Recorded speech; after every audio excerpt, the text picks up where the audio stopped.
He's here. Let's get it on. Can we call the roll? Mr. Mayor, all council members are present. All right, so let's do the Pledge of Allegiance. I pledge allegiance to the flag of the United States of America, He's here. Let's get it on. one nation under We God, call the roll. indivisible, with liberty and justice for all. Mr. Mayor, all council members are present. Can we put that on a loop permanently?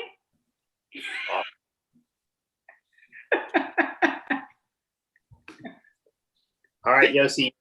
Okay. All right, let's pick up where we left off. Gil, can you please let me share screen?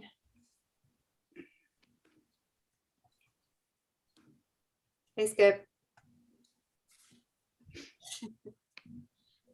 Lots going on over here this morning. All right, let me see, where is it? Okay. Last we left off, we were right here on 406, and then we have to finish the parks and the recreation infrastructure, cultural value, the environmental sustainability, and then I created the seventh new one called transportation, pedestrian mobility, and put these in here, which we had already spoken about before. So, okay, back to recreation infrastructure. Councilmember Del Prado had suggested a goal to look for new and innovative ways of getting the word out about community happening that goes beyond the quarterly newsletter and social media to expand the village's reach.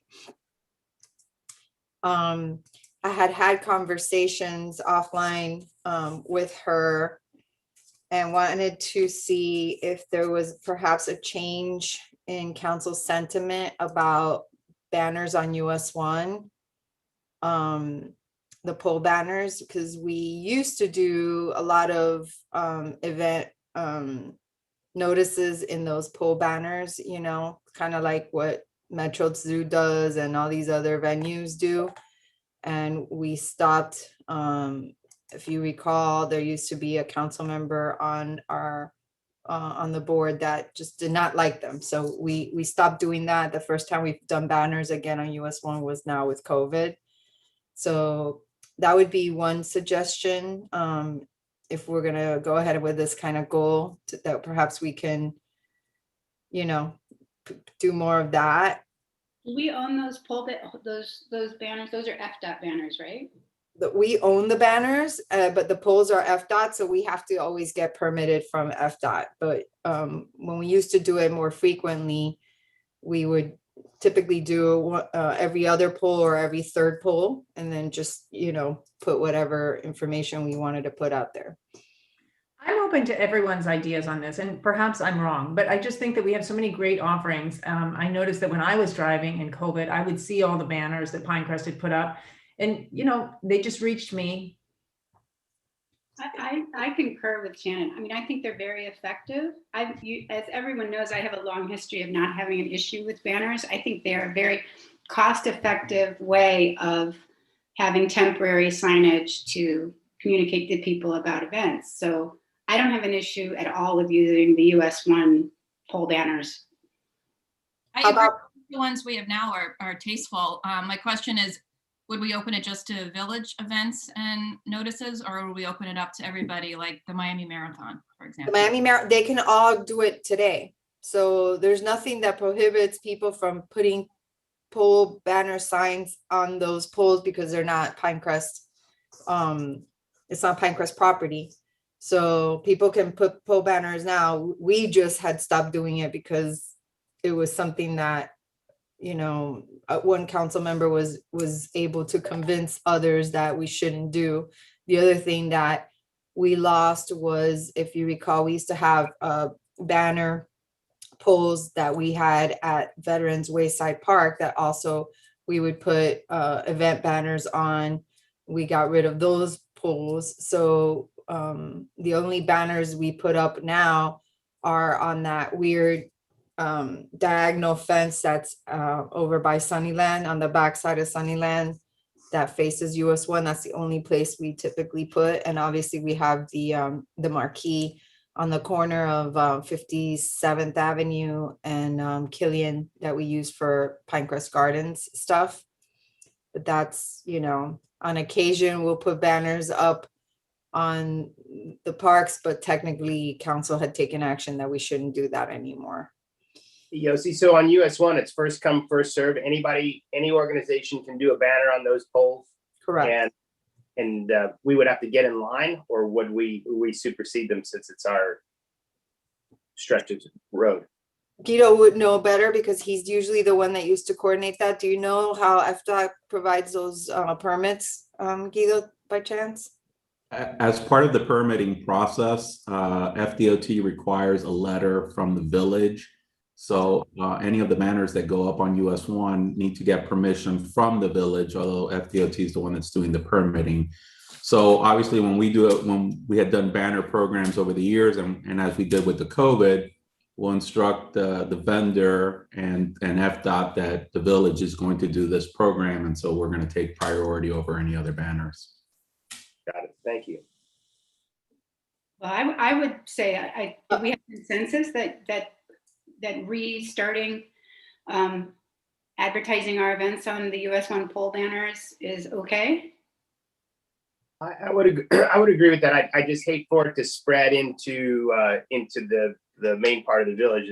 The thing I like about the poles on US 1 is they're occupied by banners anyway, and we can, you know, get the bunny invasion off or whatever the goofy stuff is for Sea Aquarium and put our own stuff up there. Might as well. But if we were to start sticking them all over the place, I think it's probably less attractive to people. No, I agree 100%. I mean, we want to keep it tasteful. Well, but I would also piggyback on Shannon's idea and say, you know, the technology is changing a lot and platforms are changing a lot, and we're old, and Michelle, even though she looks great, is also old like us. And so it might be a to-do for this year to talk to people in the you know, technological platform arena and make sure we're not missing an outlet, because so many come up like fungi every year. You know, there might be something that's really the way to drive interest in our events that we're aware of and we're not using. I could tell you, TikTok is one of our newer social media platforms that we're going to be exploring with the Yak. So we're definitely trying to get into other things. Yeah, well, maybe we should create the objective of having the communications department prepare a report for us where they've reviewed our existing tactics and particularly social media platforms. And informed us of any new platforms that they'd like to try and experiment with. Okay. And then follow up later in the year with some data about reach and things like that and the effectiveness. And Yak members are great consultants if you want to talk to them. Exactly, yeah. Okay. So we'll do a report. I just added that and report to Village Council. But we'll go ahead and as we start rolling out new stuff, we will be looking. Those banners are not inexpensive, so we'll have to kind of look and price it out and try to work it into the budget. Just that was always one of those things that I always felt we missed out. I think if Michelle sits down and thinks it through, like I'm even looking, for example, can we do something cooperative with community newspapers? I noticed over the past year they have a new social media strategy where they're promoting community events and things like that, using video and using their Facebook platforms and Instagram platforms. And so we might be able to partner with them in some way just to expand our reach, because they have all these different geographic Facebook identities. Just as an idea out there. I don't know what they're doing and what their strategy is, but we wanted on that front, council member, if I may, I have spoken with Grant, and one of the things we're going to be doing in the coming months is, you know, they have that new studio they've been using for all kinds of live programming. So I'm in talks with Grant. So that's all I could say at the moment. But stay tuned. Anna, you should get a show. You should get a I signed a non-disclosure agreement at this time, so I really can't talk about it any further than what I've already said. You're not going to confirm nor deny that you have a show coming. Okay. Understood. Not even going to tell us. Correct. Thank you. Right. Okay. Since we're on the infrastructure program, had you planned to talk about what we're going to do with our newfound money? We should talk about that. You want to just throw a sucker on the table right now and see what happens? Okay, so we did get every indication based on what I've gotten so far in writing is that we are going to be getting about $8 million. It's a population-based formula that the Congress put together, and apparently for any cities that are less than $50,000 or 50,000 population are going to get direct payments through the state, but nonetheless to come specifically for a list of pre-approved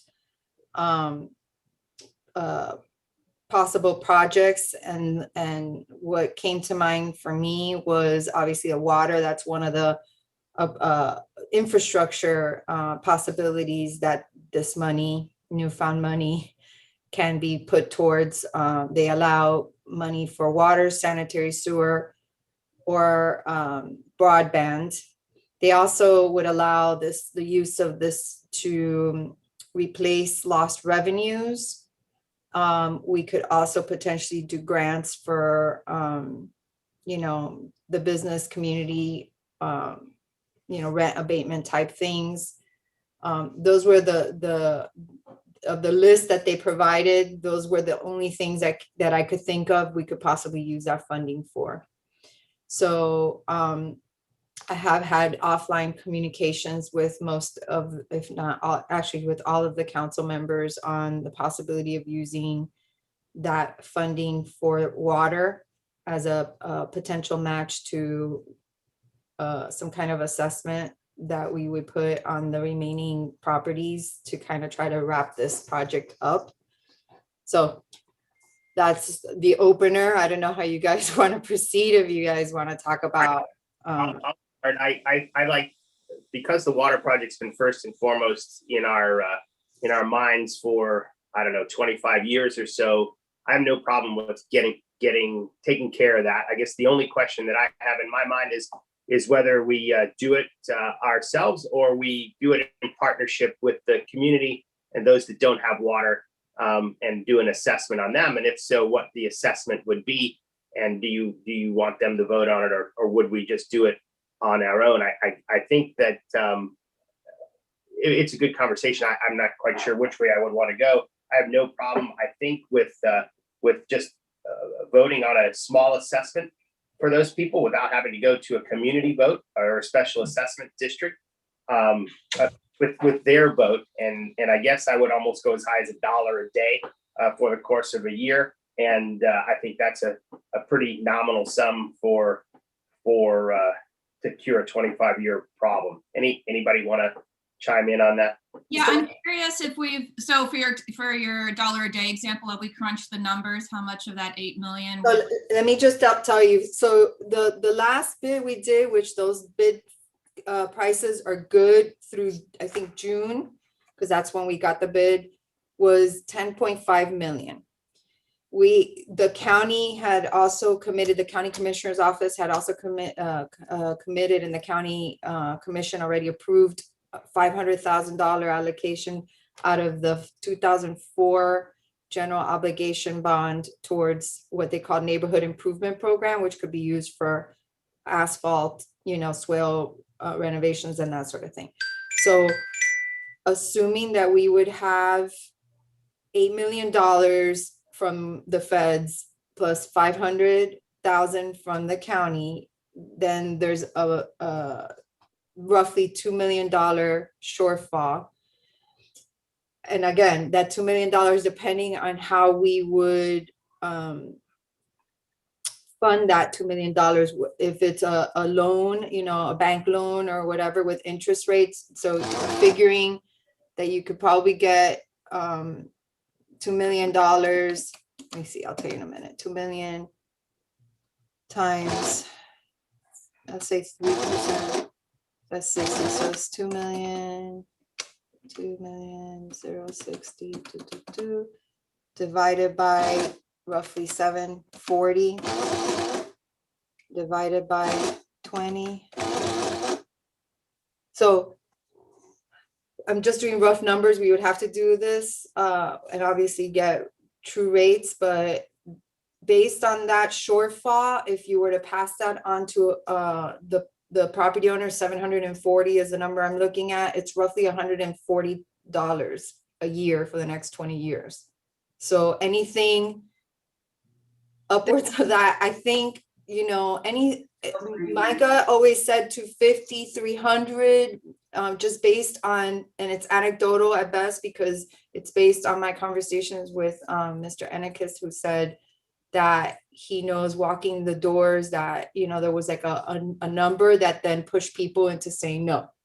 And so, you know, especially if council's not going to put it to a vote and it's going to be on you guys to make that decision, you know, I don't know, that would be my thing, would try to get it around 250, 300. Here's my conversation starter, right? So we just had a referendum, right? And we found out that the public at large, the vast majority, wanted no business of paying for other people's water. So to have a little skin in the game, right, I think is an appropriate number, is an appropriate thing to do. It could be, and we're just thinking right now. So I don't really have an issue with that. I think that because of the referendum, I think they'll may want us to spend money on other things as well. Maybe we could save a little bit of money and spread it around the community for whatever other infrastructure projects we come up with. I think an investment of $1 a day has got to be palatable. And it really, if it's not, then they don't want water. And we could take the money and do it with people, do with it, give people what they actually want. But $1 a day, I don't think is too much to ask to solve this 25-year problem even longer. And then we'll save a little money and spread it around to the rest. So, but I'm just throwing that out there to start a conversation. I guess, Yossi, we have this bid good. The bid is good until June. So we got to act relatively quickly if we wanted to do this and, you know, let this conversation spread throughout the community. We'll hear what people think. And then I guess we ought to act so we don't lose them. Right, after June, the contractor has advised that the rates will go up by 3%. And we still have to update those bid documents because obviously there's been a year's gone by. So some people have already built infrastructure. So we would have to be decreasing that new infrastructure from the construction plans. So that'll likely drop the cost of, you know, below the 10.5 that they bid on. So there's still a lot of tweaking to do. Obviously, you know, technically you guys aren't meant to take action at a workshop. But if the consensus on the council is that that funding will be used for that process, then I think I can, you know, get the ball rolling as far as getting all those documents updated, construction documents updated, getting new revised bid pricing, and then we can bring it to council for formal action, obviously at the next council meeting. I think that to do a special assessment district, there is a process. We would have to update that study that we did back when we were looking at doing the special assessment district, county, you know, citywide, dust that off, get that updated. That the special assessment districts would have to be, it's something that would take more than one vote, you know, multiple public hearings. You know, and it doesn't all have to happen. That part doesn't have to all happen right away. Because if council wants, we can float the difference just to get the project going, but with the understanding that you all will be, you know, reimbursing the general fund revenues with whatever assessment district revenues that you would want to, you know, impose. So those are the kinds of, that's how we would go about it. I don't know if Roger can speak to it a little bit more. I kind of had a sense of we would be talking about this. So I had asked Chad to look at that. Did Chad get a chance to tell you all this stuff? We've been looking at it, but still not anything definitive. We will soon. So Okay. What do you guys think? Shannon, Katie, Anna, is Doug I mean, here? No surprise that I'm totally thrilled about this, but I also am happy to talk about other ways we can use this money, not just for water. So I think at this point, I definitely need some more information and crunch those numbers. I understand what you're saying about $1 a day. I still think that is kind of high. If I'm looking at this and Yossi said 140 a year for the $2 million shortfall, if we went up to 365, I mean, that's double, right? So that's only using half the money. This is just rough. So that's what I'm saying. I would love to get these numbers crunched out, see how much we want to possibly use for water, how much we could use. I love the idea of helping out our businesses. I think that's great. So yeah, just more information on my end. Right. You know, another alternative is put it to a vote. If make it let them vote it in or out. If they want water, we'll contribute X amount of dollars to it. All they got to do is contribute $1 a day. If they don't, we $8 million, and we can build other infrastructure that benefits the entire community. Anybody? Shannon? I think we're all in favor of solving the problem, right? I think it's a given. I think that the devil is going to be in the details and exactly how much money we have coming our way. And then, you know, I think that we need to hear from our village attorney what the process is to determine how much our residents are willing to contribute, not residents as a whole, but the residents who will benefit from water. I think we need to float it by them. So I kind of agree with Katie that we need a little more information, but I love the idea. Anna, what do you think? Yeah, I think the base, I'm totally on board with the structure. You know, using, you know, a significant chunk of that federal stimulus money to be the starter money. I think the level of assessment on the homes that'll benefit from it is up for discussion. But I think I really do concur with Joe's instinct that, you know, if you're talking about sitting in a very high value home that has a major infrastructure deficiency that county law says is your responsibility as a homeowner to cure, which in many cases is a high 5 to low 6-figure cure. And the idea that $7,000 prorated out over 20 years is too high a contribution for the homeowner to put into the pot to solve this problem does beg the question whether or not well-dependent homeowners actually want water. It is not a number that should be a barrier to anyone participating gleefully in this special assessment. And if that means we have $1 million left in the pot to benefit our small businesses or to address some other infrastructure deficiency that we have, then you know, I think we need to be clear that we are in a solemn, what's the verb? Something like Solomon, like people have gotten water in so many different ways. It is not unreasonable to expect a contribution, particularly less than 25% of the total cost contribution from the homeowners who would have this problem solved in this way. And I would push back hard at the idea that $350 or $365 or $300 a day, or excuse me, a year is an excessive or too burdensome amount given the benefit they will derive, and we will all derive from solving this problem. Doug, what do you think? Is Doug here? I don't see him. He's there. But his microphone's off. All right, when he gets back on. Council, if I may, because I hear the $365 per year number. I do want to note that at least for special assessments in Florida, the standard for special assessments is that it has to be reasonably and fairly apportioned among properties. We've done that study several times, Roger, and in every single exercise, it's been determined that the village's benefit is no more than 25%, that the homeowner's benefit is 50%, and the county's benefit is 25%, which means from a homeowner's perspective, having to pay anything less than 50% of the total cost is a gift. Right. No, I meant more on an individual homeowner's basis.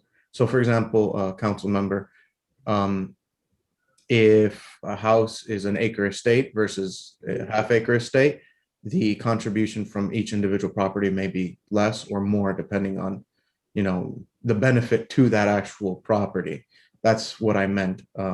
So Benefit meaning the number of square feet that fronts the property. How is the benefit determined? yeah, the benefit, it's a very case by case basis. I only use the acreage as an example, but you know, the size of a building on a property may impact that.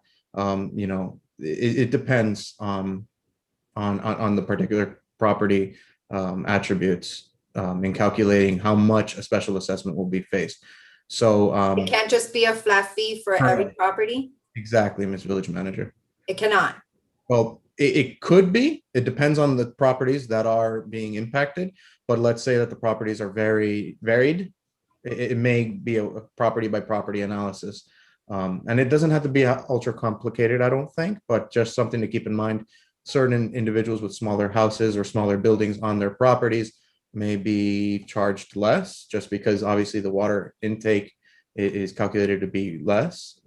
So their fair portion would be smaller, but just something to consider. But they're not connecting necessarily to the water. We're just building the water infrastructure. There's not going to be any requirement, is there, to tie into it? I thought we still had the 10-year moratorium from the EQCB board that people don't have to hook up. You know, they have 10 years to hook up once it's built. Right. What I mean is that when a special assessment is issued against property owners, whether or not they're going to connect here, the property benefit is going to have to be calculated, and then thus the amount that they pay.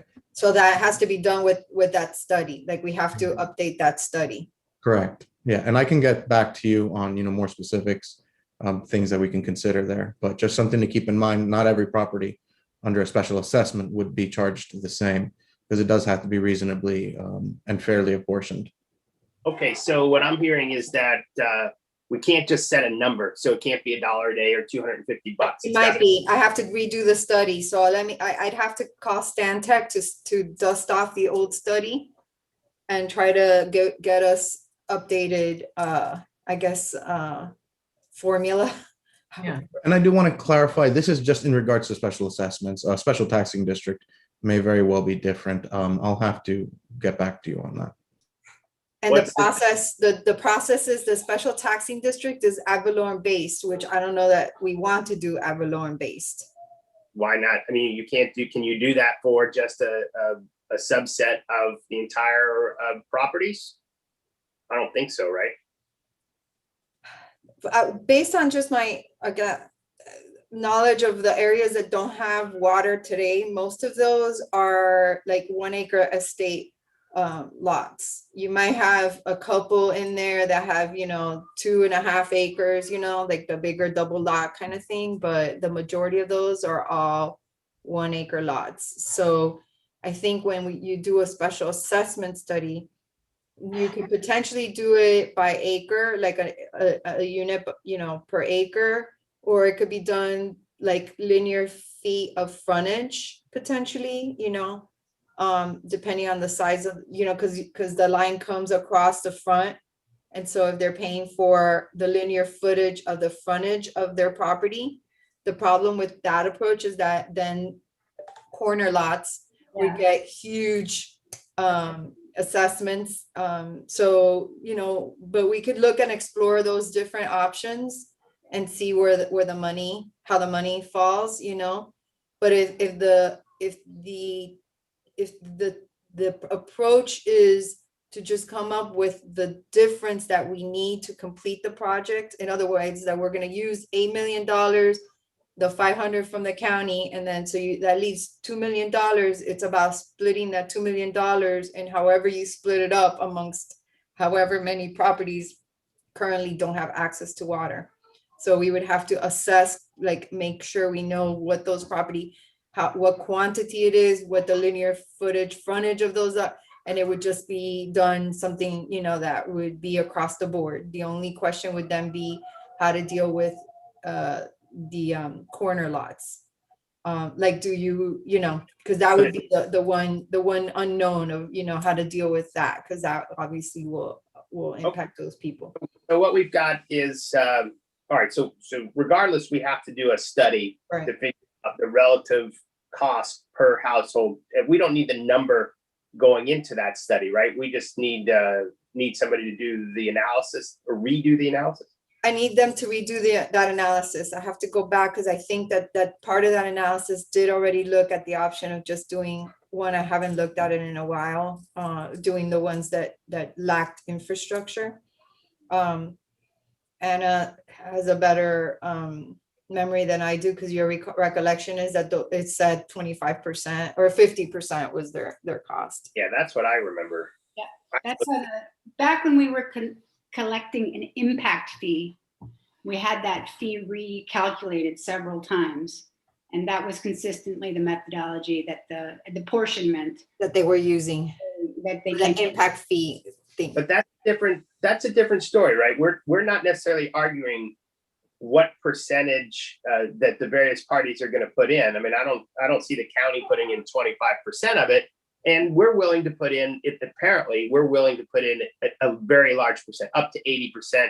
Right? If it's a $10 million project, we've got $8 million.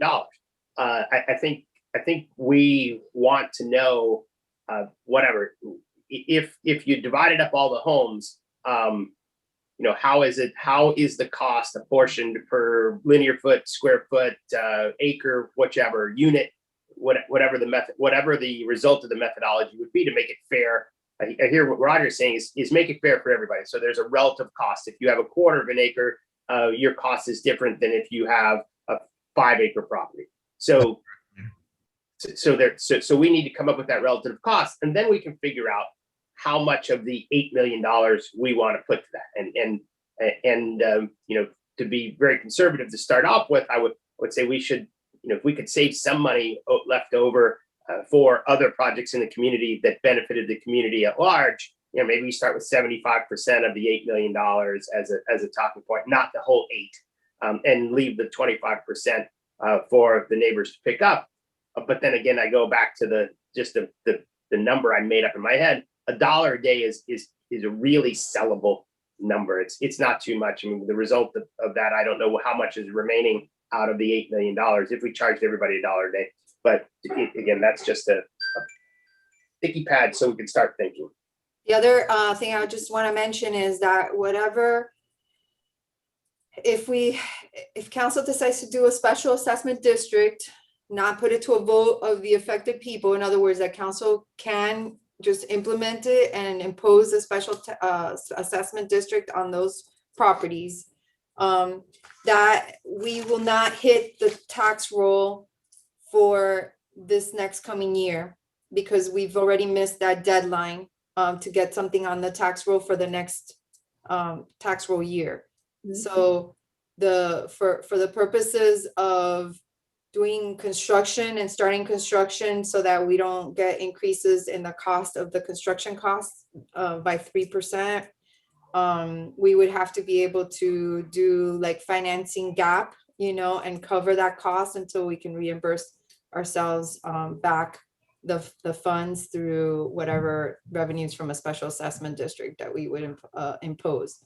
If there's going to be a vote involved, which, from a political standpoint, I can understand why you would want to do that, but I would caution you, because the result of that may mean not doing the project. And then we're back on the merry-go-round, because there's inadvertently always going to be people that feel the water is critical. And so we know that ultimately, from an environmental perspective, it's the right thing to do. And sometimes those decisions, that's why you guys get paid the big bucks, right? Well, that's right. So I will say, I'm perfectly willing. I'm very comfortable at voting on the council voting for a district to solve this problem if the fee is manageable, right? And I think what we need to do is float some numbers out there right now and see what the community thinks. If it becomes a very controversial issue at $250 or $365 or $500, we have a couple of options. We can send it to a vote and they can vote it up or down. And at that point, I'm also perfectly willing to take the $8 million and spread it to other projects within the community that benefit the entire community, right? Because if the public doesn't want water, it doesn't want water. And that's a legitimate choice that they could make. So the last choice that I would say is let them vote on it. And if they don't want it, we'll take it somewhere else. Katie, you had your hand up? Yeah, I had two things. First of all, I know I'm a broken record. I think, a lot of people have the mentality that it's the well water people's problem. And my view is it's a Pinecrest Village problem. We all know what's going to happen with our septic tanks over time. And gosh forbid, the septic tanks, the sea level rise, all that stuff goes into our water field. We're all screwed. It's not, sorry, my language, I'm sorry. But it's true. It's not just a problem of the well water people. This is a Pinecrest problem. It's fire safety. It's not just those people's problem. And my other question to Yossi is there a timeline for spending this money? Yeah, we have to spend it by, I think it was 2023 or 24. Has to be spent by December 31st, 2024. 24.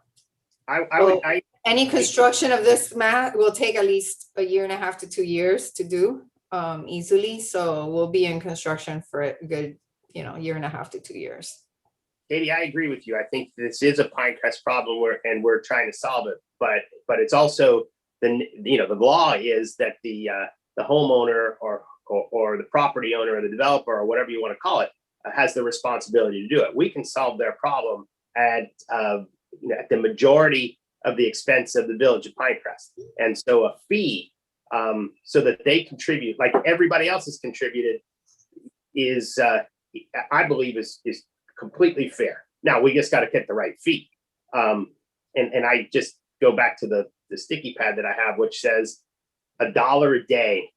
It cannot be an offensive number for somebody who's going to get potentially a $30,000 to $70,000 project. It's that to me, just as a starter, is totally sellable. I could vote on it right now. But then again, look, hey, if they don't want it, we've already asked the whole community if they wanted to pay for it, and they resoundingly said no. So we walk a tightrope there. Joe, could I mention about, Katie had mentioned about the hydrants. So I think a good option is that if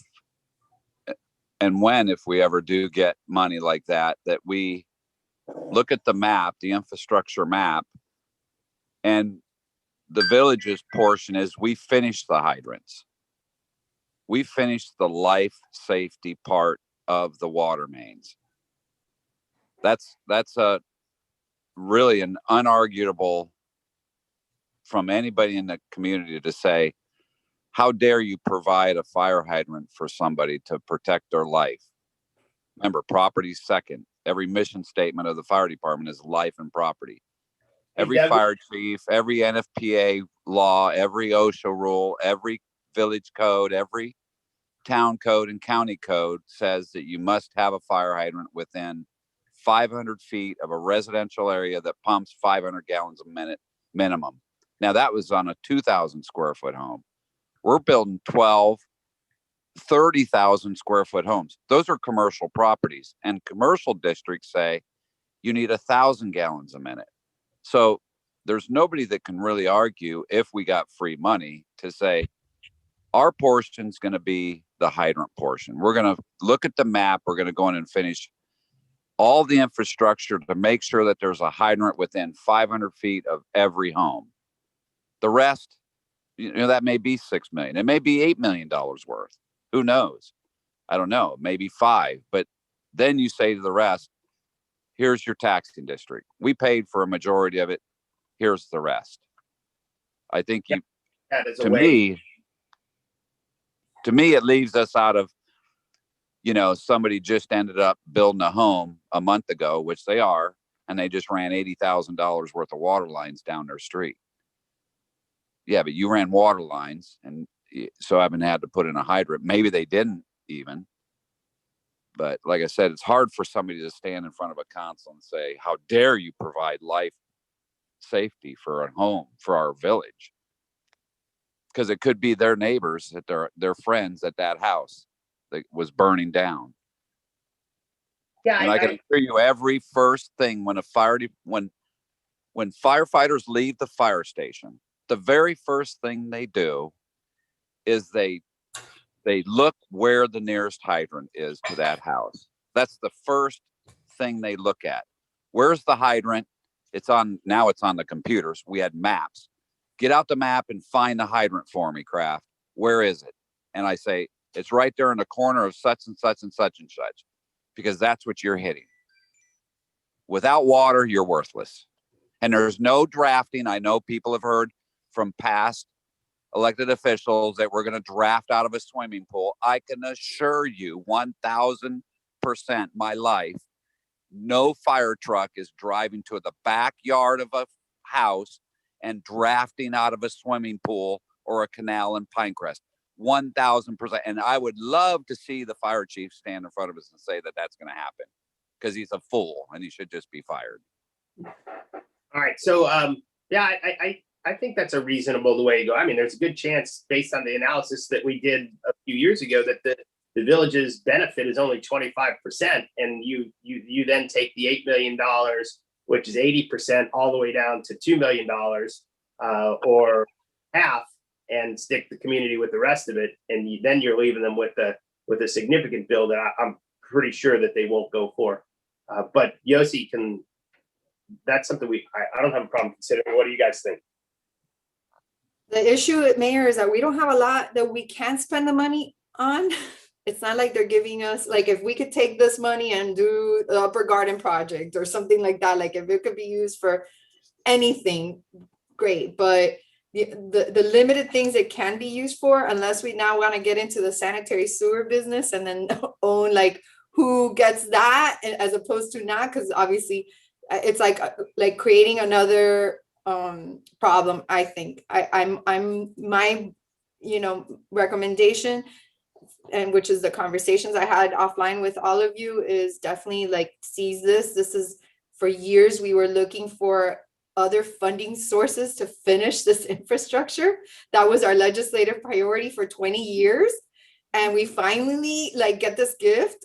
And I think that, we should run with it. And really, other than, replacing lost revenue that were, attributed to COVID, which we could do and or give grants to businesses. But, these are like millions and millions of dollars. Even if you lowered that contribution, I don't know that we could spend all of that if we didn't do it just for water. Quite frankly, it's just a lot of money. I don't, before I get to Anna, I don't disagree with you. I think everybody's saying the same thing. I think there's that we have to think about the history of this thing, what we've done, and split it appropriately, right? I think that it's not just the Village of Pinecrest problem. We all share in the problem. The homeowners that don't have water share in the problem. Like Doug says, people are purchasing water right now at $80,000. And we could actually look at the whole system, and if there's areas that are missing additional water hydrants, we can add those. So it could be, spread village wide, like a portion of that money to just improve the fire rescue, side of the rest of the infrastructure where there might be some deficiencies there. So we can look at the whole system and add that component so that everybody is also, the whole system will be obviously upgraded. All right, Anna, you've got your hand up. I think Shannon's been waiting for a while. Shannon, I couldn't see. I didn't have it on the grid. No, that's okay. It's okay. I mean, it sounds like we all agree this is found money. It's good public policy. And I think it's fair. I think we all agree that it's fair for citizens to contribute a portion. Maybe what we could do for those citizens that have a demonstrated financial hardship, such as seniors, we could offer a small grant program, if it's a demonstrated financial hardship, and that may detract any naysayers. I'm fine with that. Yeah, I would. Anna? I would concur with Shannon on, if we have somebody in the village who's affected who can prove that they're at, 150% or less of the federal poverty standard, then, we could put together some sort of grant for them. I don't imagine there are many affected homes that are in that situation, but it's possible. I would also say that I agree that it's a public policy issue at this point, and I want to see this problem solved. And I want to end this Merry-go-round. stimulus money situation having solved the problem, period. And if that takes $8 million, fine. And if it takes $6 million, fine. I want it done. This community needs it done. 100%. So do you just want to just give it to them? Not charge them at all? I agree that there should be an assessment because of the 65 different Jenga ways that people have gotten water infrastructure. It seems fair, but I wouldn't personally particularly care about we're going to hold back $500,000 because we want to create a certain program here or dangle something sort of superficial over there. I want to solve an existential problem of village infrastructure in a competent and responsible way. And if that means the money gets earmarked for this, and we simply determine how we apportion an assessment to the homes that will directly benefit and make it simple and straightforward, I have no issue pulling the trigger and making it happen, because we have a time crunch. We don't have another 5 years to chase our own tails on this. We just need to get it done. At 3% is $315,000 a year. Say that again, Shannon? At 3%, it's $315,000 a year, right? What do you mean by 50%? Oh, If we wait, if we delay, it goes up by 3%. That's 315 grand a year. And again, we have a drop dead date of December 31st, 2024. If we haven't spent the money, it gets returned to the feds. The money has to be spent. I think you guys are right. I think we have to make this decision and sign this contract with this design and do this ASAP. So again, if you wanted to shoot from the hip, you'd come up with a number that you felt was that the community was comfortable with, and just have the council vote on that number and assess the bill. Right. And that's obviously could be controversial because you're quote unquote raising taxes, but I'm completely comfortable with doing that because we're solving the big problem. What I hear is everybody is, it's just at what would you charge them? And again, Yossi, how would you go about figuring out the number? We could throw out a number and debate it and then come up with one, or we can come up with one scientific. I think that's what Roger was saying, that we have to do the special assessment study. So let me like between now and hopefully the next council meeting, try to get the special assessment. I think it was Stan Tech who did the last one, and he contact them and get them, to give me indication of how fast they can dust that off, update it. About one thing, I don't know if the special assessment study has dollars associated with it. It has units associated with whatever the units are. So for instance, if the village is going to contribute 80%, the community splits the other 20% on a unit per unit basis, whether it's a square foot, a relative size basis. So how do you apportion the dollars? And right, unless you get the relative size of the unit that you're splitting. But again, if we wanted to put $2 million in, what the public pays is a lot more than if we were going to put $8 million in. So this may be backwards, but I'm almost targeting a figure that I'm comfortable with voting on. And I think the public, that people that don't have water would be willing to pay. And I would go anywhere from $250 a year to $365 a year. And I'd be comfortable voting on either one of those right now, not having a problem. Like, let's just, for argument's sake, I'm just thinking out loud. Let's say that we have $8 million from the feds, 500 from the county. That's 8.5. We're short 2 million. If you take 2 million, I don't know what this looks like. I don't know exactly how many properties we're talking about, but if you just do a per acre charge. There's some properties that have more than an acre. You could do a square foot of lot charge. And I think when you take that you could likely get where people are paying somewhere between 250, let's say, or, you know, even it could even be 150 and $300 a year. Like, I don't know. I'm just thinking that based on math and just like, you know, that is likely what would happen. But we would need to figure out, you know, obviously that $2 million shortfall, if we're going to make that $2 million shortfall out of our reserve, for example, and then just pay ourselves back, we're not paying interest on that. Or if we're going to pull a loan to cover that $2 million shortfall out of, you know, and then pay debt service on that comes with an interest, right?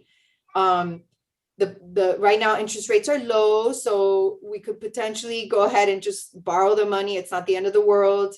The sooner the better, obviously, because interest rates are going up, but we could just do a quick bank loan. It's a small amount of money. We don't have to wait till July to do the bond that we were thinking of doing. That could just be a quick bank loan and try to get, you know, fast, that, you know, low interest rate, take advantage of it and pay it back over 20 years as we collect the special assessment. You know, the mechanics of setting up the special assessment, of you guys taking a vote, of us getting that to the property appraiser's office so that they could put it on the tax roll, that could take a year. Because like I said, we already missed this deadline. So we would have to cover the debt service for, you know, 1 year and then, you know, pick it up at the end of the, you know, make it up at the end of the. I don't have a problem with that. I mean, I think what we've agreed to is that there's a fair number out there that the public would be willing to pay. It sounds like, you know, within the range of the 150 to 365 is a fair number. If we could target that, I think that everybody, it may be a winner for us to do. And so we need to come up with that conclusion. So if we wanted to get something, so what you're telling us is we don't have to vote on that until there's no hurry to vote on that. Right. The things that are a hurry, quite frankly, is I have to be approved to execute the contract for construction, because that we have to obviously do before the price goes up. We, you know, the study for the special assessment, I could try to move as quickly as possible because that can inform your decision of whether or not to award the contract, you know. So I would just kind of move that. I wouldn't wait. I'm not going to wait. I'm just going to start working on that now and get that dusted off, try to get it to you guys within the next 2 weeks, 3 weeks, if I can. You know, ideally, you don't want to have special meetings for this. So we want to try to do it so it hits regularly scheduled council meetings so that, you know, everybody knows that these meetings are coming and there's, you know, they've been scheduled a year in advance. So I'm going to try to move that as quickly as I can. Working with the premise then, based on what I'm hearing, that we're going to use every dollar we have. And then, you know, that'll give us the numbers. If later on we want to tweak it, because we can maybe up the per, you know, square foot price or something like that, you know, of a lot, and then shave off some money on the back end that we could later use for, you know, either reimbursing the village for lost revenue or for grants. We can work that on the back end. Well, I'm not good with that. I'm not sure that personally I'm convinced with we're using every dollar we have. And I would like to shave a little bit off of it for some community-wide benefit. Again, but that all depends on what we want people to pay. Again, between $100 $365, in my mind, isn't a deal breaker. And if we can save $1 million or so to spread through the community as whole, even if it's paying, you know, paying back of debt or you know, unreimbursable expenses that we spent during COVID, that still does benefit the community at large. And I would prefer to do something like that. So, but and well, and Joe, I mentioned that the fire hydrants and the other hydrants, parts. I'm comfortable with paying for a fire hydrant for everybody's home. No, I think we're going to, you know, so now I haven't thought about just taking the 8 million and maybe the hydrants only cost us 5 million. I mean, I don't know. Maybe the hydrants cost us 8 million. I don't know. But well, yep. I mean, I'm not here right now this second to say, oh, I just want to dump all 8 million. I've always been an advocate for protecting people's life, period. And I don't care what it cost us. If we have to float a bond, whatever, I don't care. Nobody's going to argue with me and saying, how dare you save that person? Nobody. I don't care if they want to have that argument with me. Let's, because we have to have some sort of firm place to start eyeballing this, so that we can start massaging the numbers it's firmer. Why don't we say, rather than using 8 million as our starter number, why don't we use 7? Let's start massaging the numbers using 7 as the starter number. That leaves a solid 6-figure number. 7, including the 500 that comes from the county commission, because we have to use that money, otherwise we'll lose that money. 7 of ours plus their 500. Right. 7.5. Plus their 500. 7.5. $1 million and probably change, because our estimate is 8 and a couple dollars and cents. Earmark already set aside for community-wide, which, you know, maybe community-wide infrastructure or revenue or some other use. Let's start at 7 rather than 8, because we can always tweak up and down then. But we can make it clear that there is going to be traditionally perceived community-wide benefit, as well as a very generous pot that starts off the water project. Do you want me to look at also the lack of infrastructure from a hydrant perspective in the already existing water lines I think, Doug, I have no problem with that. as an With- add-on potentially? Like, I'll have to figure out, like, because I don't think. Well, we use that Yossi, I whole don't system. care, Yossi, who doesn't have a hydrant, or if somebody's been left out, if we have an existing properties that they don't have hydrants. I just would like to see the numbers on, which isn't going to be that hard to tell. I mean, we're not a million square miles of residency here. We know what we have for our water mains. We know where they are, and we know where every single hydrant is. It's not going to be rocket science to say, if we spend 6 million or 7 million, like Anna said, that will finish the hydrants. Now the rest, running a water main down a cul-de-sac, another, 150 feet to finish the water mains on that street, that's left out. But at least the hydrants there at the end of the cul-de-sac, and their life is protected. So I would like to see those numbers. I mean, I agree with Annie. You can set a number and you can tweak it up or down, but I would like to see those numbers. I've always been curious to see what those numbers are. Right. I got- The only concern is time. Changing the methodology to look at the village's portion is going to be fire hydrants. I think is going to get us into a study cycle that we may not have time for, depending on. But it certainly we should. So I think what Doug is saying is change the methodology. Look at the map and say, where do we have missing fire hydrants? How much would it cost to run water mains through the holes in those donuts and only install fire hydrants? And then look at the missing water lines that are extra, that aren't required to run fire hydrants. And that becomes what's assessed onto people that aren't in front of water lines. It's an interesting way to go about it. I just think it's going to get us in a time suck, because we're going to have to redo everything based on that methodology. So what I think would be interesting to know, just for conversation, is how many missing fire hydrants we have.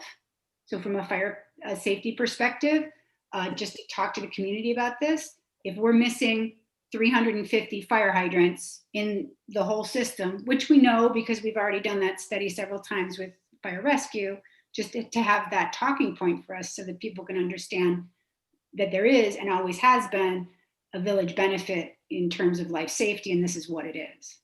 On the flip, again, my concern is time. It's not that the methodology isn't a great one, it's just time. No, and I agree, Anna, that it doesn't have to be, for me, I mean, it doesn't have to be exact. I mean, I would just like to have some general idea. If we've got $8 million, and let's say the people that do this for a living, these engineers that do these hydrants and water mains, are pretty smart. They can figure that out in a day. I mean, they can. This is what they do. To say, listen, in general, this is going to be 50% of your build or 80% of your build. they can give us a general number. I don't care if it's $1 million up or down, kind of like you said, the 7 million. It can go down, it can go up. I'm not worried about that, but I would just like to have even a general idea of this is what it would take. And that would give me the ability to say, you know what, so we were 800,000 because this happened. I'm fine with that. I mean, I'm not looking Doug, for every nickel. I almost think we did that already. It's so, that methodology is so difficult because you've got to put the water line down regardless, and then you tap a fire hydrant into it somewhere, and then the people draw off the water line. So I think the analysis that we had done that says the village's benefit is 25%, the citizens is 50%, and the counties is 25%. The county's not going to put anything into this, and we're not going to, except for the $500,000. So at that point, you can basically say the village's responsibility is 50%. That's way less than we were anticipating contributing in the first place, which was close to 70 to 80%. So, but okay, I guess Yossi, what she's saying, she's going to refresh that analysis, the relative benefit. That's where we'll come about with the village's benefit for fire hydrants. And then the only thing I'm concerned is I don't want to, I want to make sure that we don't end up contributing the whole thing, that we all have an agreement that the community at large pays something into this. And if we're not going to vote on that for a year, then it becomes a completely political issue where there's a good chance we don't vote that, and then we're left holding the $8 million tap. To clarify, Mayor, you said that the community as a whole contributes? No, sorry. You mean you want an assessment on the well-dependent homes, even if it's a minor consensus that should be a component of the funding, even if it's a smaller percentage? Yes, ma'am. And that's something that will be established months, if not a year down the road, right? Well, is there a way, this is for Mitch or Roger, is there a way that we can vote on that and make that binding in the near term before we sign this contract? Now, Mitch, you coming in late, so I'll ask Roger. Do you understand what I'm saying? So what I'm saying is, if we don't vote to put an assessment on the 700 plus or minus homes that don't have water, we don't vote on that before we sign the contract, there's a chance that it comes up for a vote and it fails, and that the village picks up the bill in its entirety, which is not the intent of I believe the council here at all. So how do we not allow that to happen? How do we get some security that there will be a charge for this? Can we vote that number in before we sign the contract, and then just go through the process of making it real over the next year? You're muted. You're on mute, Mitch. Just what's the contract for? Okay, so real quick, Mitch, they're talking about, we have a current bid for 10.5 million to finish the water infrastructure. We have roughly $8 million from the feds and 500,000 from the county. Council's talking about roughly using 7.5 of that pot of money towards finishing the water infrastructure and coming up with a special assessment district to make up the difference necessary to complete the contract, the construction that would be applied to only those properties that will be getting new water infrastructure. The mechanism to do that, Roger explained, we would have to come up with some kind of system. I'm thinking just taking whatever difference of money, let's say now we're talking $3 million, and dividing it by square foot price, and depending on your lot size, everybody just gets a certain amount of money. Council thinks that anywhere no more than 365 a property a year for the next 20 years would be the sweet spot. Anywhere lower than that. So some people, if they have smaller lots, obviously will pay less, but no more than 365. So I would have to get Stantec to dust off their special assessment study, come up with something, right? Because every special assessment district needs to have a viable study. We would get that process done. The issue is that we have to sign and approve construction to occur before June in order to, that bid that we put out, we would have to award that bid before June so that we don't incur 3% cost increase because it'll be over a year after they provided that bid. So And as the mayor said, though, yeah, you'd be doing that at your risk, because if the residents don't approve the creation of the district, then you don't really have a mechanism. But you don't need to go to you don't need to go to a vote for the creation of a special assessment district. Council can impose a special What assessment. was the vote that the mayor, that? I think Mayor Cordino is concerned that if the fix of the actual assessment is delayed for a year, but the contract to execute and the village's commitment to execute the contract is signed, and you end up in a political scrum where you have council members who can't agree on a number and then vote down any assessment, the village will be left holding the bag. That's true. So he wants to know whether there's a way to bind the council to impose a special assessment on the well water properties. Why don't we, The manager was trying to speak to that, right, Yossi? That council can agree on an assessment? Council can impose an assessment, but there has to be a special assessment study that informs your decision. So however fast I can get that done is gonna then dictate the timing of your vote. It has to be done in two public hearings, because it's done by ordinance, right, Mitch? Mhm. And so if you wanna tie that to the award of the construction bid, I gotta move quickly. So I'm gonna move towards getting all this done so that I can basically get the bid and the special assessment set up in two different meetings before that June deadline. That's the only way to do what you're talking about doing. Otherwise, if you're gonna wait to do the special assessment votes, you just will have to understand that technically you guys are at risk of changing your minds, because once we award the contract, we can always cancel a contract, but there'll be a financial penalty to the village to cancel a contract of that size. So would you be comfortable in, given the risk that Yossi just described in prolonging the actual fix of the assessment amount, would you be comfortable doing special meetings on this topic in order to make it happen before June? I think we need to think about that and just remember I think the special meetings are really dangerous because they lend us with a tax increase basically for a certain amount of people. Every time we've had special meetings have led to trouble over my experience with this type of issue over the last 20 years. So I would prefer to do it at council meetings. Yossi, Right. I'm sorry. Go ahead. Yossi, is Shannon. it feasible for us to have a number to contemplate by the April meeting? I will have, if everyone kind of understands that we'll do like a square foot kind of assessment, if everyone is okay with doing it that way, we can basically tell Stantec, this is how we're gonna approach it. We're gonna do a square foot lot size assessment.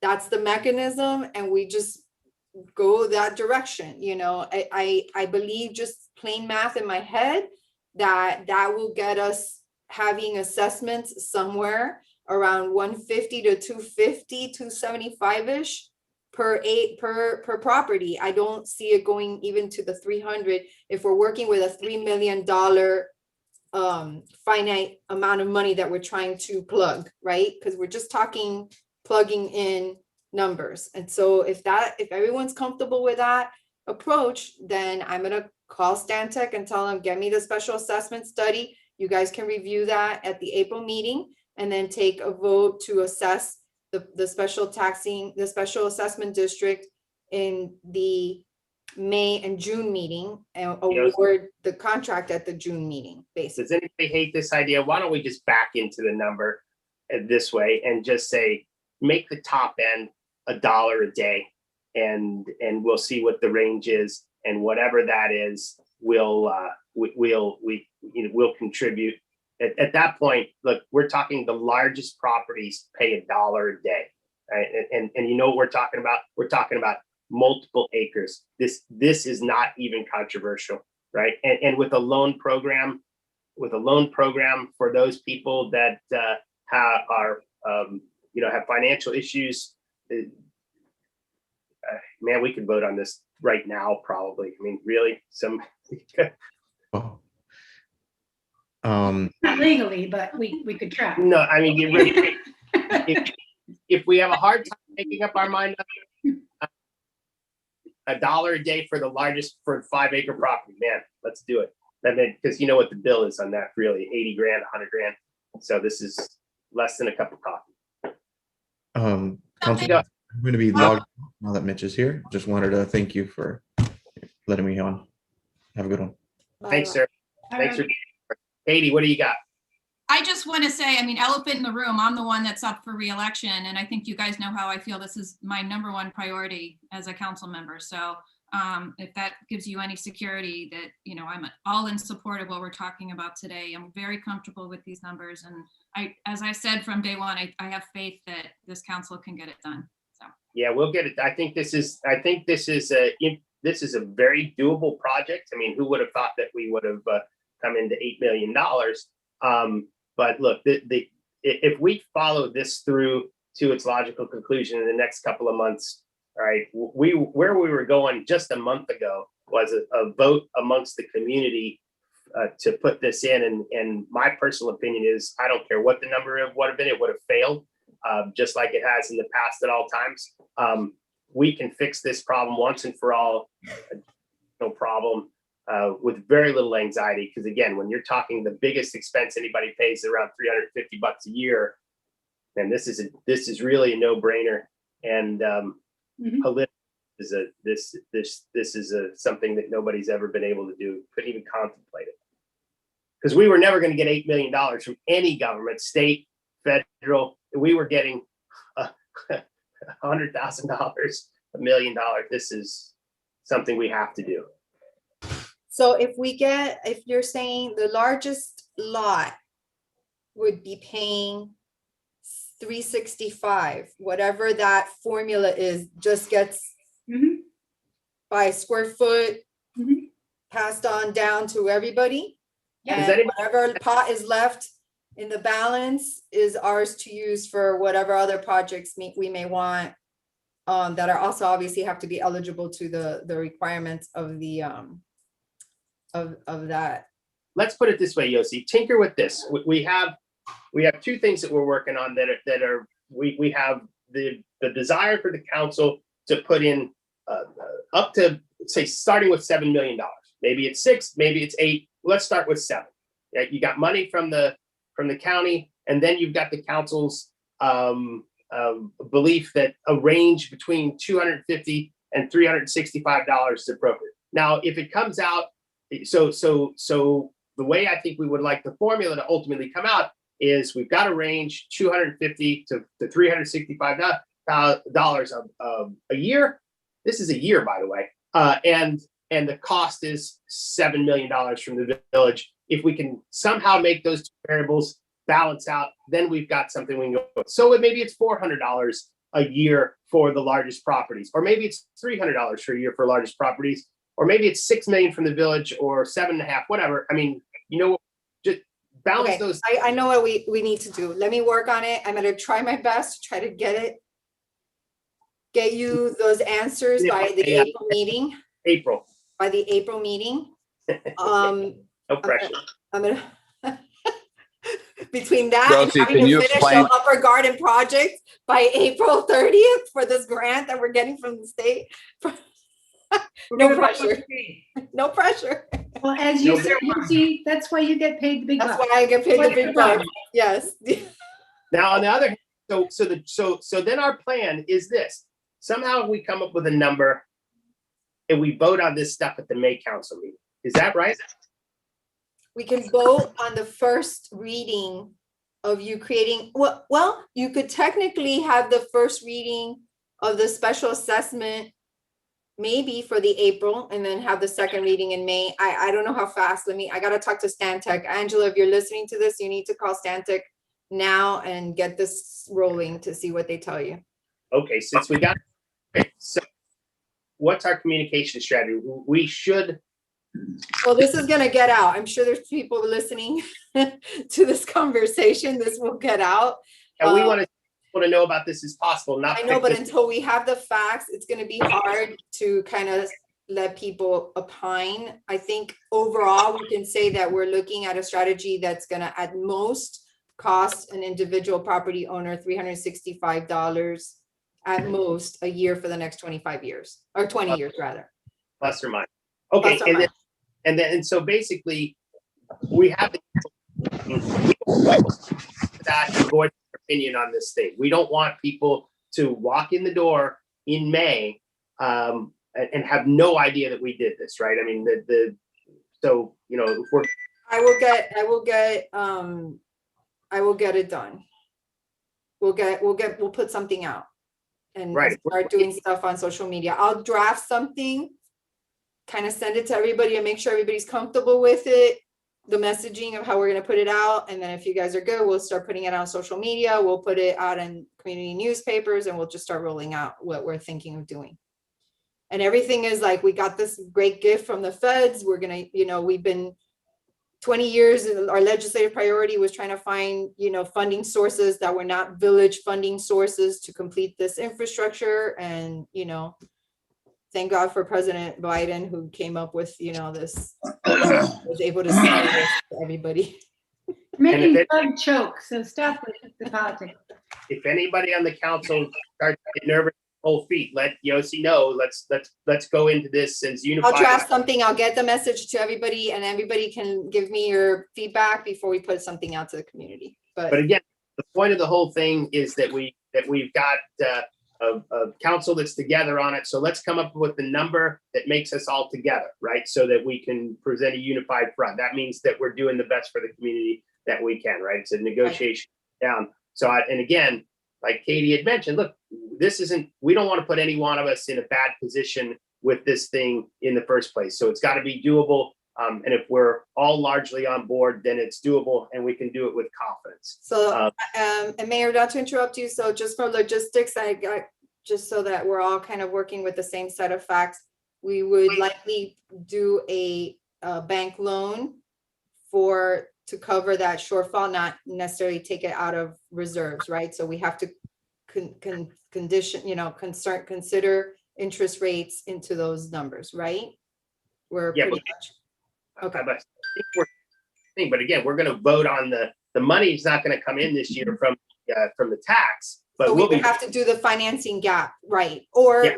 because, or it could be that just because of the way the construction works, we'll still be in construction when we start getting monies. But yes, but to do debt service, we would have to plug that hole in the short term and then Given pay the ourselves fact back. that we are floating money for the Palermo property purchase That's in July. until July, and we're about to enter into hurricane season, I would be more comfortable simply having a group consensus Into that. and doing a loan rather than taking it out of reserves. Okay, we can do that. We can We're already hedging there. So if we're gonna add it to the July bond, we have to do 2 readings to add.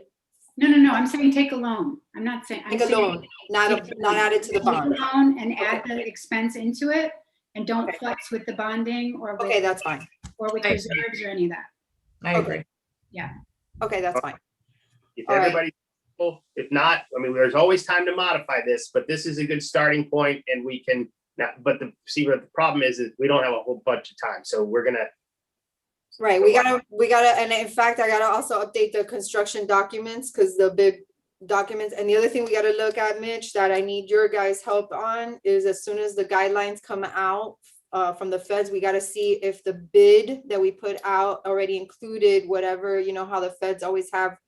And because if they don't have that built into the bond, into the construction price, I need to negotiate that with the low bidder to see what that additional cost may or may not be for adding those conditions into the contract. Okay, so I just need to know those little things so we can get working with the contractor. And I'm gonna put him on notice that this is coming. They're gonna be thrilled.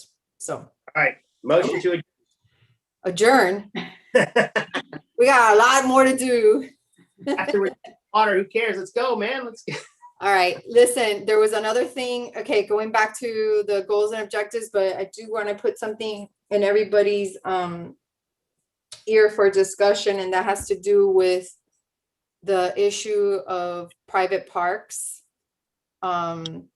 We had, we're getting, like basketball courts that are privately owned, tennis courts that are privately owned, now a soccer field that is privately owned being used for coaching, and in some cases large crowds are showing up to people's homes. It's their private homes, and code enforcement has taken the position that during the pandemic, because of the circumstances, that as long as they're not making money off of it, it's not a private business. But we kind of go down that rabbit hole when we start thinking about what happened with the Airbnb situation. All of a sudden you get preempted from being able to restrict private use, commercial use of private property. So I didn't know how you want to consider, and maybe that's a better discussion for the land development regulation workshop.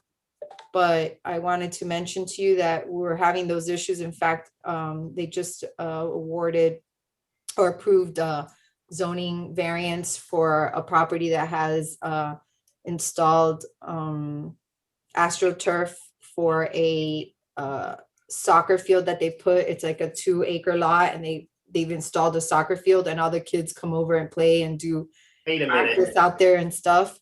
So that's already happening in Who approved that? the zoning board.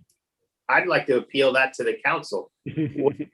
So that lot that 2-acre lot, so the issue was the coverage, the overall coverage. How our code talks about put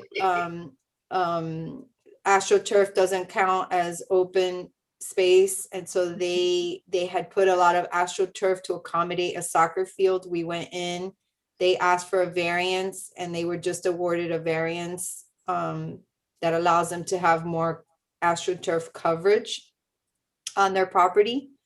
I can bring it and appeal it to the council. I, as manager, can do that. So I want, input. And if that's how you feel, then I will appeal that decision of the board and advise the property owner that I will be bringing it to council at a future meeting, and you guys can discuss it. But overall, just in a general sense, because of the pandemic, we're seeing issues where people are using their private recreational fields, courts for what could potentially become commercial use. Yossi, I mean, on its face, I don't have an issue if it's all built to code, but when somebody comes into the community, flouts the rules, builds something outside of the code, and then was there a deal made? Did we get it? How did they get away with that? It's the principle of thing. I don't really have an issue with the artificial turf. I actually like it. So I don't have the issues that I think others have. My issue is that you can't come into Pinecrest, bypass the building department, and then get away with it. No, the building department this came to the zoning board. Zoning board asked for a recommendation from staff. Staff looked at everything that had been installed. Of the property that installed the AstroTurf field without a permit and then attempted to permit after the fact? Correct. So this is a case of somebody flouting village rules, not permitting significant changes to the property that requires permits. And then seeking an after the And fact. then after the fact, seeking a permit and a variance. Correct. I would be interested to hear that as an appeal to council, very much so. Did we permit it after the fact? We have not, because we needed to go to the Didn't have a variance. This happened. They awarded it now. So now we would be permitting it because they've attained a variance that would allow it. What's the point of having a building code in that scenario? Honestly, it's unacceptable. I'm sorry? What's the hardship on the variance? There was no hardship. You know how that goes. But that's right. We have hardship criteria, right? Correct. They did not meet that hardship criteria. Oh, okay, so the staff recommendation was to deny it. Yes.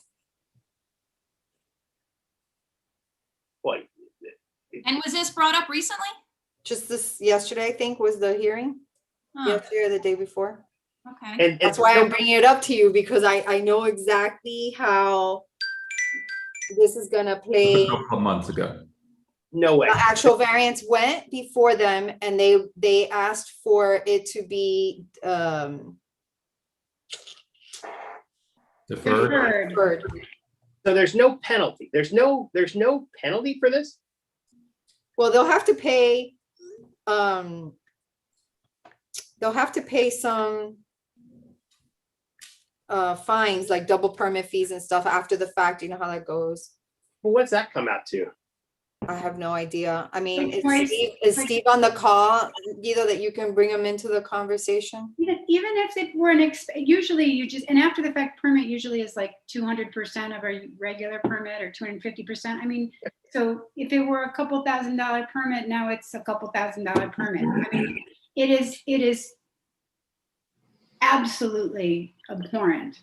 I don't know the details of this necessarily. I mean, I've seen the property, but it is an egregious abuse, right? I mean, it's basically almost an acre in my mind's eye. Who knows what it really is? Steve can tell us. It's almost like they built an acre soccer field. It probably exceeds our code requirement.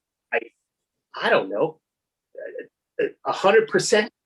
The questions that the council, I don't know if you were listening to the conversation, it's on that field with the AstroTurf. The staff recommended denial. Yeah, let me give you an update on that. Hold on one second. And you know what? Go back to the original conversation. Now, this property we're talking about is now being used as a business? So No, they're not using it as a business. They have like a coach that comes in and they basically have full-blown soccer games at this private property, which now starts functioning in essence like a private park, because you've got kids coming, like, 20, 30 kids. The resident who emailed me that I forwarded you this. That was the one that you sent me. Okay. And then aside from that, we had another code compliance issue recently that involved basketball courts, and the fact that a coach was coming in being paid to then coach a group of kids that went, I believe, to Betham.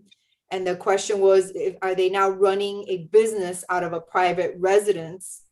But the property owner signed an affidavit in that case saying that they were not making, that they were just hosting this because they have their son, and his friends wanted to get. So it's kind of similar to, people have tennis courts and having a coach come and coach, 4 ladies or 4 gentlemen, or couples tennis, and doing stuff on their private property. But when does it become like it could potentially be a slippery slope, because as more and more people are looking for these venues to where they can run a business, like you have potentially coaches that could pay property owners who have courts to use their courts and operate their private business off of a person's property, and then give that person a cut of their a rental fee, on it or something. I'm just thinking this could I hear you. potentially happen because the nature of our properties are so big. So here's the issue with that variance request. Mr. Benitez has a soccer field in it's a large lot. It's a 2-acre lot, and the 1 acre adjacent to his home has been converted to a soccer field, which ordinarily wouldn't be a problem. But he installed all of that as AstroTurf, artificial turf, without a permit. And because they've got a large lot, they can accommodate some additional AstroTurf because they need to maintain 55% green space. They went to the zoning board in January and applied for a variance. The zoning board didn't seem inclined to approve the variance and continued the matter until April. So it's scheduled to go back to the zoning board in Oh, April. I thought it had already gone. Okay. And they've asked Mr.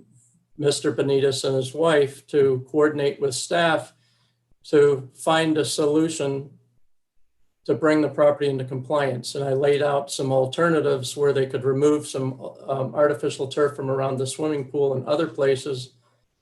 I have not heard from Mr. Benitez. I called him last Friday and he indicated that he would be in touch. He's talking with he's going to discuss it with his attorney, et cetera. I'm afraid we're going to go back in April, and unless they make a concerted effort to coordinate with staff and try to bring this issue into compliance, their variance, I believe, will probably be denied if I had to guess. Okay, I thought, wasn't there something that happened over this last week that involved the approval of something that amounts as a private park? Or are we just getting notices from people in anticipation of the April? When is the April hearing?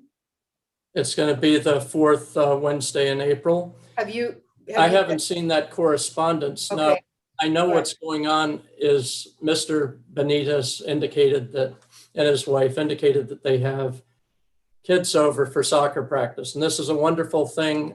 During the coronavirus pandemic, kids can get together and play outside. This is what they're pitching. I don't know that they're doing anything for profit or, running a commercial coaching operation.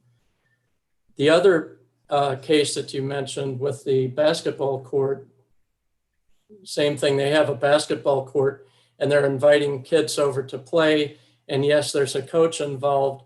We've asked for some affidavits and I'm not sure exactly what the current status of that is. There is a code enforcement case on that. And they are going to submit an affidavit, if they haven't done already, indicating that they're not doing this for profit or for commercial gain, neither they nor the coach, but I haven't seen that yet.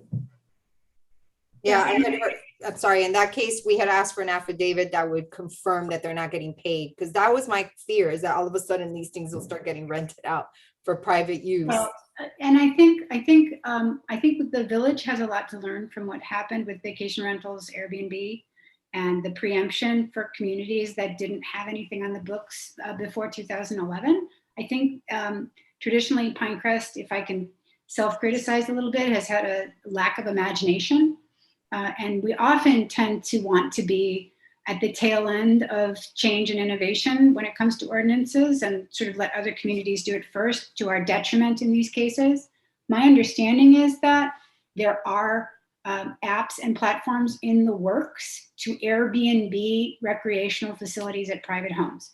Meaning, just like you have a platform where originally you were able to rent out, a bedroom in your home to people who wanted to come and rent it and stay there, and it created an entirely new industry that disrupted travel as we know it and residential zoning as we know it. There is at least one app in the works to create a platform where people can rent the tennis courts, basketball courts, large Olympic-sized swimming pools, putting greens, and other recreational facilities on their residential properties by the hour to people who want to use these facilities. From my point of view, it's all about scale and intensity. If you have a homeowner who's present at a lesson where a private coach has been hired, who is participating in the activity, then it seems to me that that's not commercial. That's just somebody using the facilities they've built for themselves. And everybody I know with a tennis court at one point or another has invited their coach over to give them a lesson with their friends. That to me is perfectly acceptable and reasonable. But scaling it up to the intensity of creating a marketplace where you're able to rent out your residential facilities on the market, then to me moves into the commercial space. And I'm concerned that this is what's coming and we've got no tools on the books to deal with it whatsoever. I think Anna's spot on that, because you can't be asking for an affidavit in my mind for somebody because they had a coach come over and coach some kids how to shoot a jump shot or how to shoot free throws. Just like who are we to go on somebody's property and say, oh, you have a tennis court and they bring a pro tennis coach over to teach the neighborhood people how to hit tennis balls. It's going beyond that. We're though. going to ask for affidavits for all of those, because I surely hope we're going to every tennis court in Pinecrest now, that we've already gone to a basketball court, and we're going to ask all those homeowners right now, and we're going to knock on the doors and say, please give us affidavits, because we see you have a tennis court, and we just want to make sure that you're not hiring a coach to come over here and the neighbor lady's paying that coach, because that's commercial use. If the neighbor is paying for that coach to come over to that private home, that's commercial use. So where we need to go now, today, get zoning and code enforcement out there and go to all the tennis courts and knock on the door and say, we want affidavits. Same with basketball courts, same with the field, whether they have turf or not. If they have soccer kids over and they bring a coach over and they're training kids in the field, every one of those moms paid the coach. I've done this my whole life. I've had 5 kids, and I've all had coaches come over to my house and train them how to hit baseballs, how to kick soccer balls, how to play lacrosse, and their friends have come over. My friends, their friends have all come over. So I'm in violation, I guess. So I should have signed an affidavit. So it doesn't matter if it's a tennis court, a basketball court, or just grass or a driveway. There's people who do it every single day. So please, let's send out code enforcement today, just like we did on the basketball court. I'm all about being fair. Let's be fair to the community, and let's be even-minded here. So let's send code enforcement. I would like to take a vote now to order the manager to send code enforcement out there to every single tennis court, every single basketball court, every single where we think they're playing soccer, and say, just so you know, we want to sign, you have to sign an affidavit that you're not paying that coach to sit there with those 10-year-old kids and learn how to shoot free throws. We just want to make that clear, because we're not allowing that in Pinecrest. Come on, really, folks? But Doug, that wasn't, Doug, that's not, excuse me, can I finish? yeah, you can finish, but what you're And then I would talking like and what to you're also saying say, is not according to- and I accurate. think, okay, That's not accurate. That's not what we're asking right, them well, to then sign I an just- affidavit for. I'm going to leave, Joe. Why? First of all, that's not what we're asking people to sign an affidavit for. What we're asking people to sign an affidavit for is to confirm that they're not renting their facility for private business use. They can have coaches over and pay a coach to come and coach at their private property. So what he was saying as far as what we're asking for from a code enforcement perspective is not accurate. We are not asking people to sign affidavits that they won't have coaches coming to coach their kids, or that kind of activity is not the issue. The issue is when they're basically renting their private recreational facilities for to a business entity for use, kind of like what Councilmember Hokumer was suggesting, that all of a sudden we have an Airbnb app where people can rent on an hourly basis their courts for use by private individuals that are not homeowners, that are not friends of the homeowner, that are not known people to that homeowner. And that was our concern. We've received a number of complaints. It's disturbing neighbors in the neighborhood. They've installed lights without permits that have been probably installed incorrectly and could be hazardous. So there's a reason for code enforcement and building to be involved. At the same property, you've received those complaints about the lights? Or are you talking about different properties? No, the property that we're talking about with the basketball court. Got it. Yeah, this is complaint generated, correct? A lot of this stuff. Yes. Yeah, go ahead, Mitch. With respect to Anna's concern about the possibility of there being, let's call it an Airbnb for basketball, we do currently prohibit, as our staff has been saying, we do currently prohibit these kinds of rentals. So what I discussed, because Anna brought it up with me 2 days ago, and Chad and I were discussing it, and we think that it may make sense to tweak the code to just make it a little bit more explicit in terms of even maybe particularly mentioning through, whether it's done through online apps or otherwise, that it's illegal in the village to rent space in your home for for participant sports, other than, and then, the obvious exceptions, paying a professional coach or tennis pro to teach you and your family or your friends.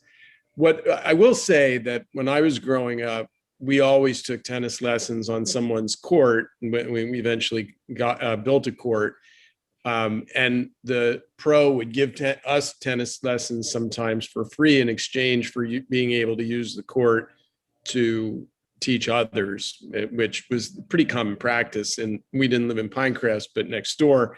But we also took lessons in Pinecrest on other people's courts. So I assume that the teachers were making some kind of deal for that. To do that, I don't really, I guess other than having an affidavit and responding to complaints, it's going to be difficult to do that without creating a village-wide tennis pro registration program or something like that.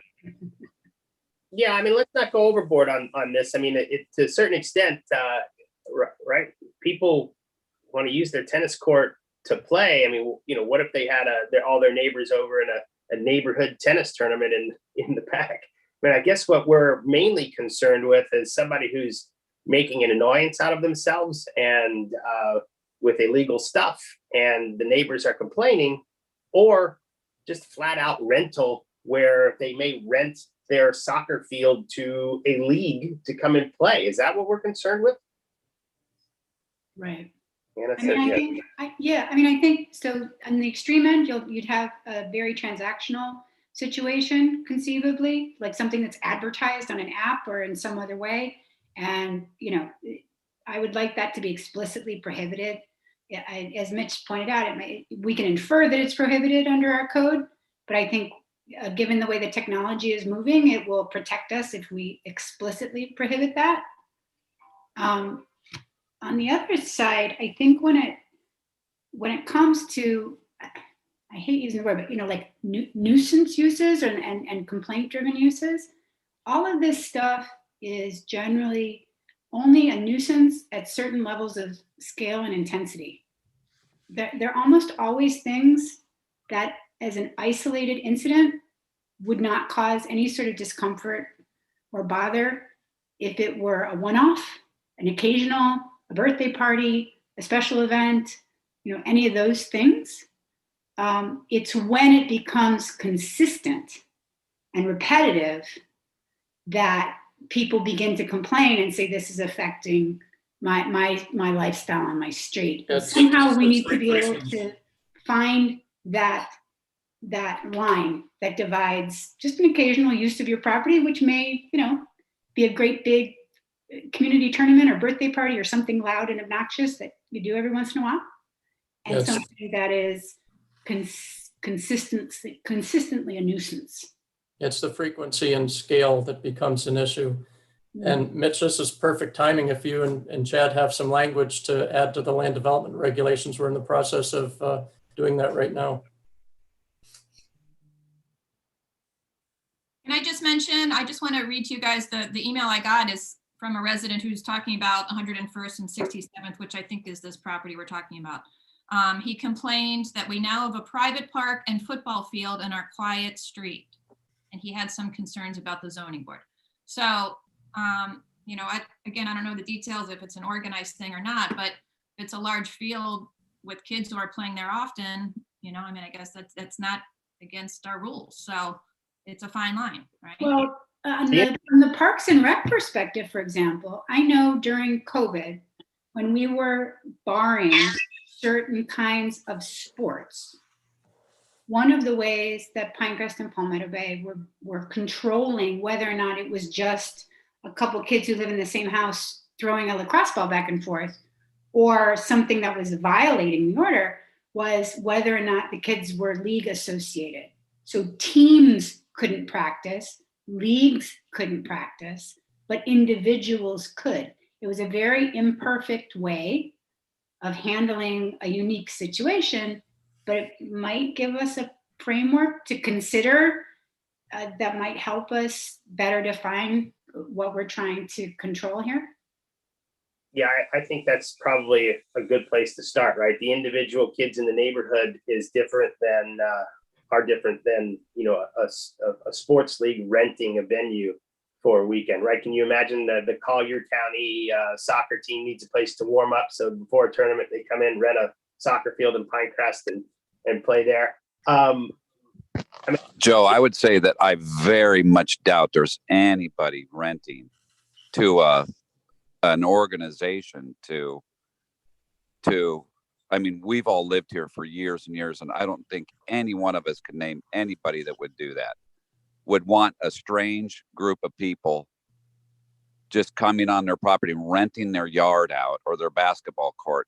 That's just, the chances of that are slim to 0.000%. I just don't see that ever happening. But not All with the this new time, app that's all the coming. time there are people that are hiring coaches to come over and teach their kids' friends to play golf, to hit the baseballs, to shoot baskets, to tennis every single day. It's happening right now, probably in 15 properties right now in Pinecrest. Absolutely. There's probably 5 tennis courts right now that there's neighborhood people playing tennis right now. Guaranteed. Shannon? This is only an issue because it's become a nuisance, right? So the obvious, I think, answer is for us to craft an ordinance that says that you can congregate recreationally, but you can't do so to the detriment of your neighbors.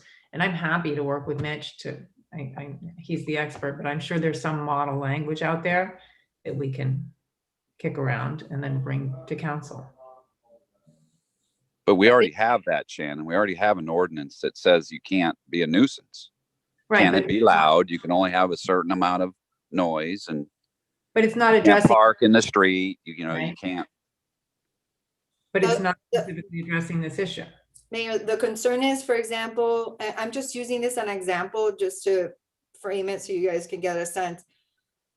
Just like you have homes that are on Airbnb that become party houses that then have hundreds of cars lining up along the public right of way where people can park legally, you could potentially have a homeowner who has a large lot with a huge soccer field that now hosts, 50 kids to go every day and practice and play games out there. They're all friends of his children, but it becomes a constant effect. And in essence, they're running a private park out of their home, out of their large property lots. So at what point, I don't know if we can regulate or not.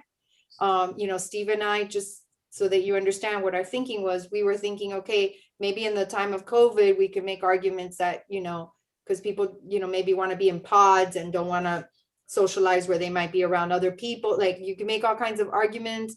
We've even thought of, having some kind of covenant that runs with land, when we allow and approve these tennis courts and these uses that basically,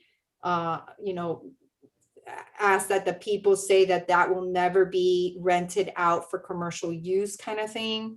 But even in those cases, it may not be rented out. The coaches come in for free to coach their kids and other kids' friends. At what point is that a nuisance to the neighbors? Or can somebody have literally a party every single day in their home and we can't do anything about it? I guess legally, those were the questions that Steve and I have been thinking about when we were talking about land development regulations. And we know that eventually there will be a Airbnb app for these private facilities. And, so yeah, we like to get ahead of it. I just don't know the answers to all these questions. For now, I think Yost. Go Oh, ahead. sorry. I'm sorry. Go ahead, Doug. No, Joe, like Anna said, I think Anna's got the idea, is that let's see if we can strengthen up any of that language now on the side of somebody coming in to rent, like Anna talked about earlier. I think that's a great idea. Yeah, I think that's That all would we're solve the talking problem. about. I mean, that would.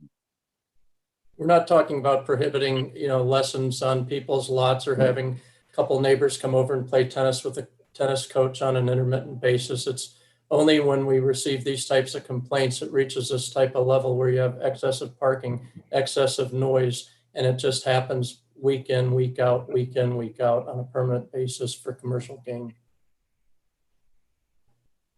Got it. And I think there's a difference between the guy who's built an illegal field and he's using it for neighborhood practice and somebody who's built a permitted field. So, and there's got to be a solution for that, whether the guy, pays a fine one way or the other. But that's a different issue that I guess the planning and zoning board will work out. So the planning and zoning board, just to clarify, Steve, our recommendation is denial because it doesn't have, Our doesn't, recommendation is for denial because it they doesn't meet all don't meet the, the criteria for approval of a variance and they don't comply with the current code. okay. But that's not to say that they can't make some adjustments and still have a sports court on their property because it's a 2-acre property. They can have a sports court that is built out of AstroTurf. But they've got to make some adjustments. And that's what I'm hoping they'll do is come to us and work with us to, as the planning board has asked, so that we can help bring them into compliance. I think, yeah. Well, Joe, too, I think Shannon's onto something maybe a little bit is because once I think about it, if you had a neighborhood that was pretty quiet and you had somebody come in and build a $10 million mansion and a big court like that, and every other day they had 30 cars in their block, I think Shannon's kind of onto something. If she could work something with the attorneys and bring back some language, I'd be interested to see what legally we could do or what they could come up with. I think that's not a bad idea. Right. Anna? Yeah, you're going to say it's two very different issues to me. On the one hand, we have a code compliance issue and something that was built without a permit and is now seeking a variance after the fact. And I would like to see Pinecrest have a culture of code compliance and permitting. So that's all I'll say about that there. That to me is different than nuisance usages and these sorts of ways that we massage how people live together in our communities. Two totally different issues from my point of view. Right. Bump fence, yeah, you said, right? Okay. Mr. All Hey, right. Mayor? Joe, one quick thing before we get off this topic, because it might be a good idea for me to throw this in, is I've always kind of spat it off about it for years about lighting our fields for our schools. And I think it's something that we should start having that conversation. I really still feel that it's almost shameful that our kids can't have a homecoming game at their home field in their own sports field under the lights. I mean, I don't know how many cities throughout the country don't have that, but I've been to a lot of cities and I think we're probably the only city that doesn't have that. I've never been to a town that doesn't have it. Okay. Well, Even Weston has them. yes. This is the time to report. Yossi? Mr. Mayor, I just want to formally apologize to Council Vice Mayor Kraft because I lost my cool a little bit because I felt like he wasn't understanding and I cut him off. So I just want to formally apologize to him. Oh, you didn't cut me. I'd lost signal. When you go from Wi-Fi, this signals don't work when you go from Wi-Fi to whatever it is. Okay. I just didn't want you Satellite. being upset with me for jumping I'm not. on your sentence. Okay. Thank you. All right. Mayor, can we get back then onto the list of things? I just had those. Well, wait, two what about lights? Yeah, I think this is the place to. Does anybody want to have conversation about lights? Is anybody for it? If nobody's for it, then I'll just drop it. But I got no because like I issue said, with it's been it. forever, but Well, let's see whether the feds will let us buy lights. If they will, then we can have that discussion. well, it's No. not even that. We have private schools. I'm not just limited to public schools. We have private schools. Don't we I think allow there's- lights on the public school on the fields? We have lights on our fields, right? Nope, I think it's the height of the lights, right? not at Palmetto. That are the issue? It's the height of the light. Well, No, I they just think got to be able to lights- light their field. I don't care what the height is. Does our We- code doesn't we- allow it? No, I'm not sure that our code does not allow it. We do have lights in our parks, right? I mean, and some of them exceed 16 feet in height.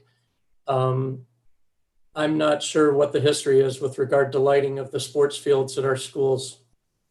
It's allowed only to 16 feet. You can't light Oh. a field with 16 feet. That That's might the be problem. one They issue. should be able to put sports lights. They should be able to light their field like every other town and city throughout the country.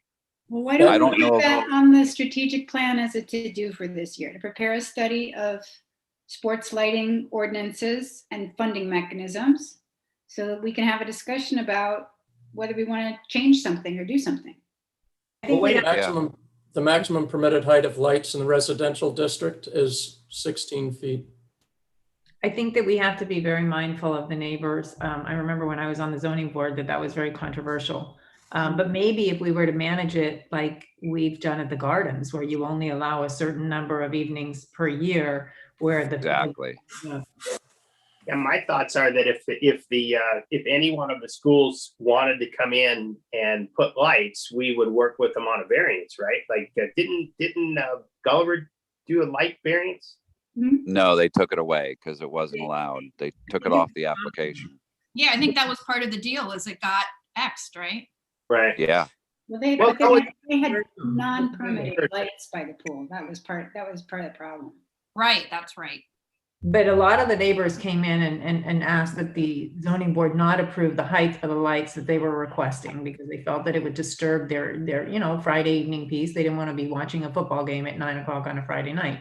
But again, if we were to limit it to 3 or 4 nights a year where it's allowed, then maybe the residents would be more amenable. I think we just have to be. And Shannon, I think you're right on. I've always liked that idea of limiting it. They can't be on till 1 a.m. It's if they want the 2 or 5 or 6 nights, Friday nights, that they want to have them on till 10, that's okay. That's doable for me. I mean, Yeah. not about lighting up the neighborhood either, but we really should start having the conversation. I would hope. I would like to see it. Everybody would agree with that. But is that, and Anna and Katie, you may have thoughts about this. Is that why we don't have our homecoming game at Palmetto High School, for example? Is it because of the lights, or is it that we lack seating and? Probably because homecoming's in the fall, right? And it gets dark at an early hour. So Easy enough to find out, and I'm happy to go inquire about that, Doug, Well, and it's not only just, it's soccer, it's lacrosse, it's all of the sports. I mean, it's all of them. I mean, I just think it's cool that the band can go out there and play at halftime under the lights, and the football game or the soccer field. I mean, that's just the way it should be. It's the way we all grew up. Well, I went to Palmetto, and the sports that had high attendance were always played at Tropical Park. That was our home field. Yeah. Because sad. You couldn't put the seating at the Palmetto playing field that would be adequate to seat the, even a couple of thousand people. So the low attendance sports, which at the time soccer was not it was a low attended sport, were played in, at Palmetto, but football on Friday was always at Tropical. Yeah, Mitch, I would tend to agree. I think that you might be able to get away with practice lights on the Palmetto field without the neighbors staging an insurrection. But if you decide, if Palmetto came with a stadium, man, that would be over before it started. Well, I don't think there's room for a stadium, to be honest. They don't have the money for it anyway. No. They've never even asked us for lights either. we almost got money last year from the state, but it got crossed off at the governor's. Is that right? Oh, Yeah. that's right. And Linda, Well, and like Mitch said, it might not be, oh, sorry, Yossi. No, It I might was not just- be for just football. It might be for, like Mitch said, they might not do the football, but there's several other sports. There's the soccer, there's lacrosse, there's several other sports. Right. Okay, Linda had definitely said they wanted lights and to redo the fence around the whole part of the whole school to something nicer than what's there. So, Yeah, we want to redo the whole field. That's another story. okay. well, that would be great. All right, develop a plan for aesthetic improvements to Veterans Wayside Park. This was something council had already discussed, so it's in there in the list. So are there any other issues for recreation and infrastructure that we wanted to talk about? No, So for the infrastructure, did you want me to add complete the water as opposed to seek to ensure Miami-Dade County will expand and eventually complete the Miami-Dade water and sewer infrastructure in the village? Yeah, I And think establish a timeline and assign leaders for each component of the Wayside lobbying strategy plan? Are we kind of moving off of this for now? if we could, we will after June, once we get our, So I'll leave this in, and then if we make the other thing happen, we'll abandon the, That's not how the strategic plan should work. I think if we have consensus that we got a big old pot of money and we want the water solved. take and we this off. the county multi-year lobbying plan off. And we agree that our goal is to use federal COVID-19 stimulus funds and a special assessment to complete water infrastructure in the village by December 31st, 2024. I got it, that's good. And if that doesn't work, we'll put these things back on. Yep, that's what Good. the delete mechanism is. What is that called? The America Rescue Plan? American Rescue Plan.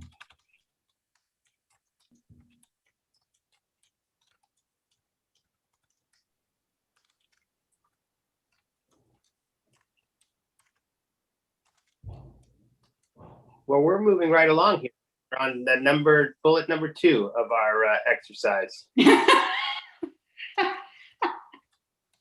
Oh, I love you people. That's why I like to spend 25 or 30 hours every spring. oh my, man, Could be a lot worse. I don't know.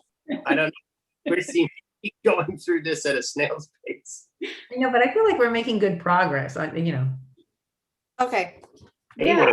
so complete the potable water infrastructure utilizing American Rescue Plan funding, 2004 GOB funding, and special assessment district revenues. Yeah. Okay. All right, cultural value, moving on to cultural, is there anything else for recreation and infrastructure? No. Okay, by the way, I was gonna mention in other strategic plans that I had noticed, they typically and very frequently combine recreation and cultural stuff together, because the cultural now, when we get into talking about it, you'll see that it's gonna, because a lot of this stuff has already happened, it's gonna get really light, so, but. Yeah, I actually was going to make that suggestion. I think it flows conceptually better to group parks and recreation and cultural value, because the programming is often dependent upon the parks and rec facilities and staff. Right, and actually you could leave infrastructure separately, but I would definitely, that would be my recommendation, is combining the recreation and cultural value. Okay, if council's okay with that, then I can. Do we have a stopping time for today yet? We had it at 12 noon, originally, or 12:30, I think was what we talked about last time.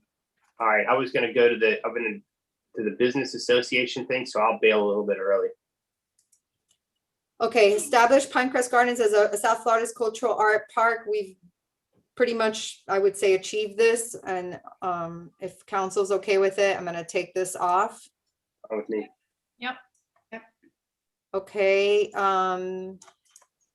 we have established cooperative funding projects with existing community-based organizations. To support capital improvement projects included in the Pinecrest Gardens Master Plan. Just so you know, I mean, I don't know if you're comfortable with the wording on this, that's fine, but we are getting ready. We're putting together a capital campaign for the Upper Garden project to try to generate private funding to make the $1 million shortfall for that project through hopefully naming rights of the Inspiration Center. That's a more of a strategic goal. I mean, I would get rid of the blah, blah, blah. That's the ongoing stuff there, because we do that all the time anyway. And say we want to, create a capital campaign to cover the $1 million funding shortfall for the Upper Gardens project and put an end date on it. And then speaking of the American Rescue Plan, there is hypothetically FEMA money or money for the dark stages. So we should definitely put in our strategic plan pursuing whatever funding is available to Pinecrest Gardens from the American Rescue Plan because of the canceled cultural events, whatever it's called. I think that the preliminary assessment of that was that it's for privately owned venues. We wouldn't qualify. At least that's what Chad's preliminary review of it showed. That was the Save Our Stages. Yeah, that portion of it, the way it's written, at least his initial review of it was that because we're a government entity, that we would not be eligible for any of that funding. What we can get is What money. about National Endowment for the Arts? We have to look through it. We're still reviewing all those things. I asked Wyserota's lobbying section to review that and give us what we can and can't go after. So there might be other things we can go after, but at least that dark stage one, based on at least what he originally told me, we likely won't qualify for it. So maybe our to-do is to investigate federal, county, and state, or federal, state, and county recovery plans for funds to, my brain is dead. Assist Pinecrest Gardens, replace lost revenue at Pinecrest Gardens due to COVID-19 and the pandemic, something like that.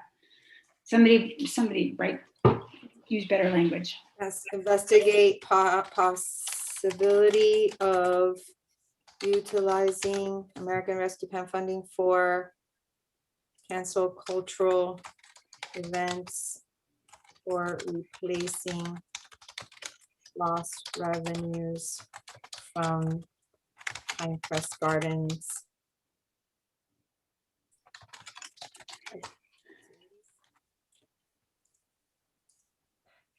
Investigate possibility of utilizing American Rescue Plan funding for canceled cultural events or replacing lost revenues from Pinecrest Gardens cultural activities. Yeah, and that's a 2021 because that'll have to be figured out quickly. Analyze maybe? Yeah, analyze. Identify, something more active, right?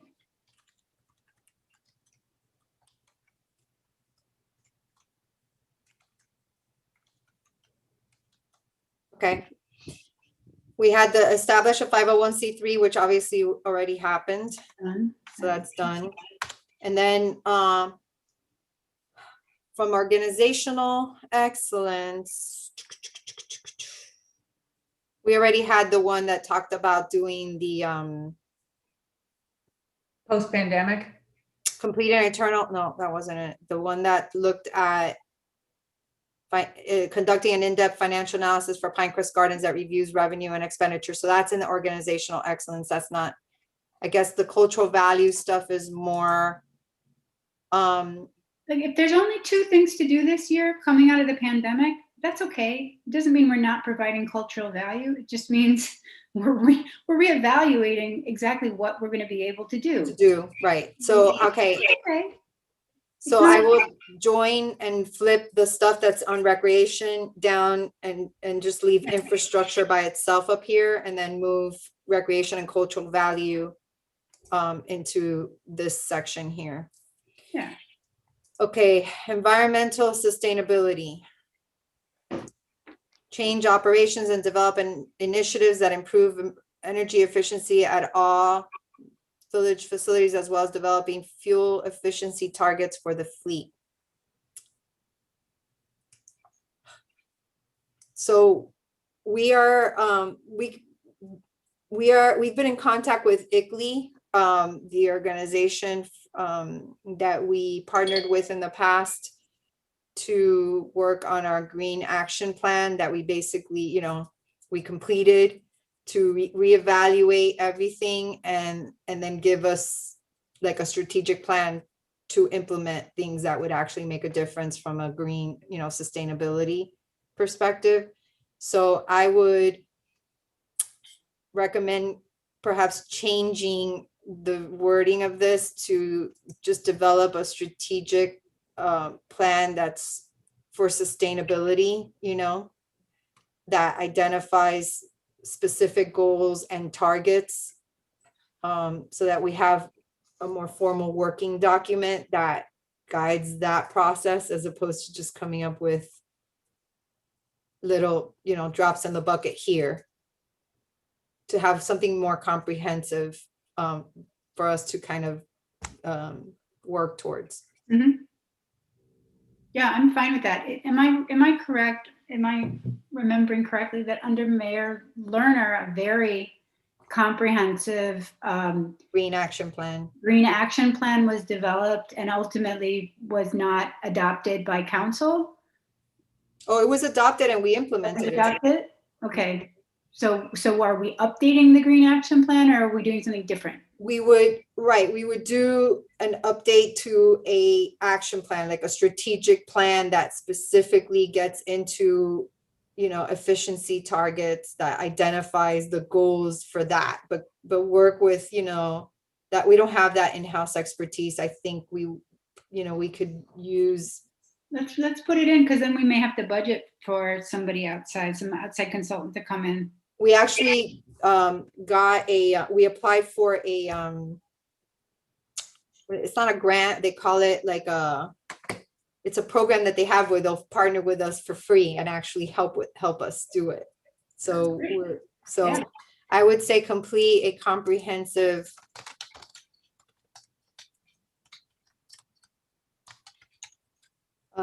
sustainability action plan or green action plan to replace I think it was 2013 plan. Yeah, 2013-ish. Right. I'll make sure that that's to replace that includes goals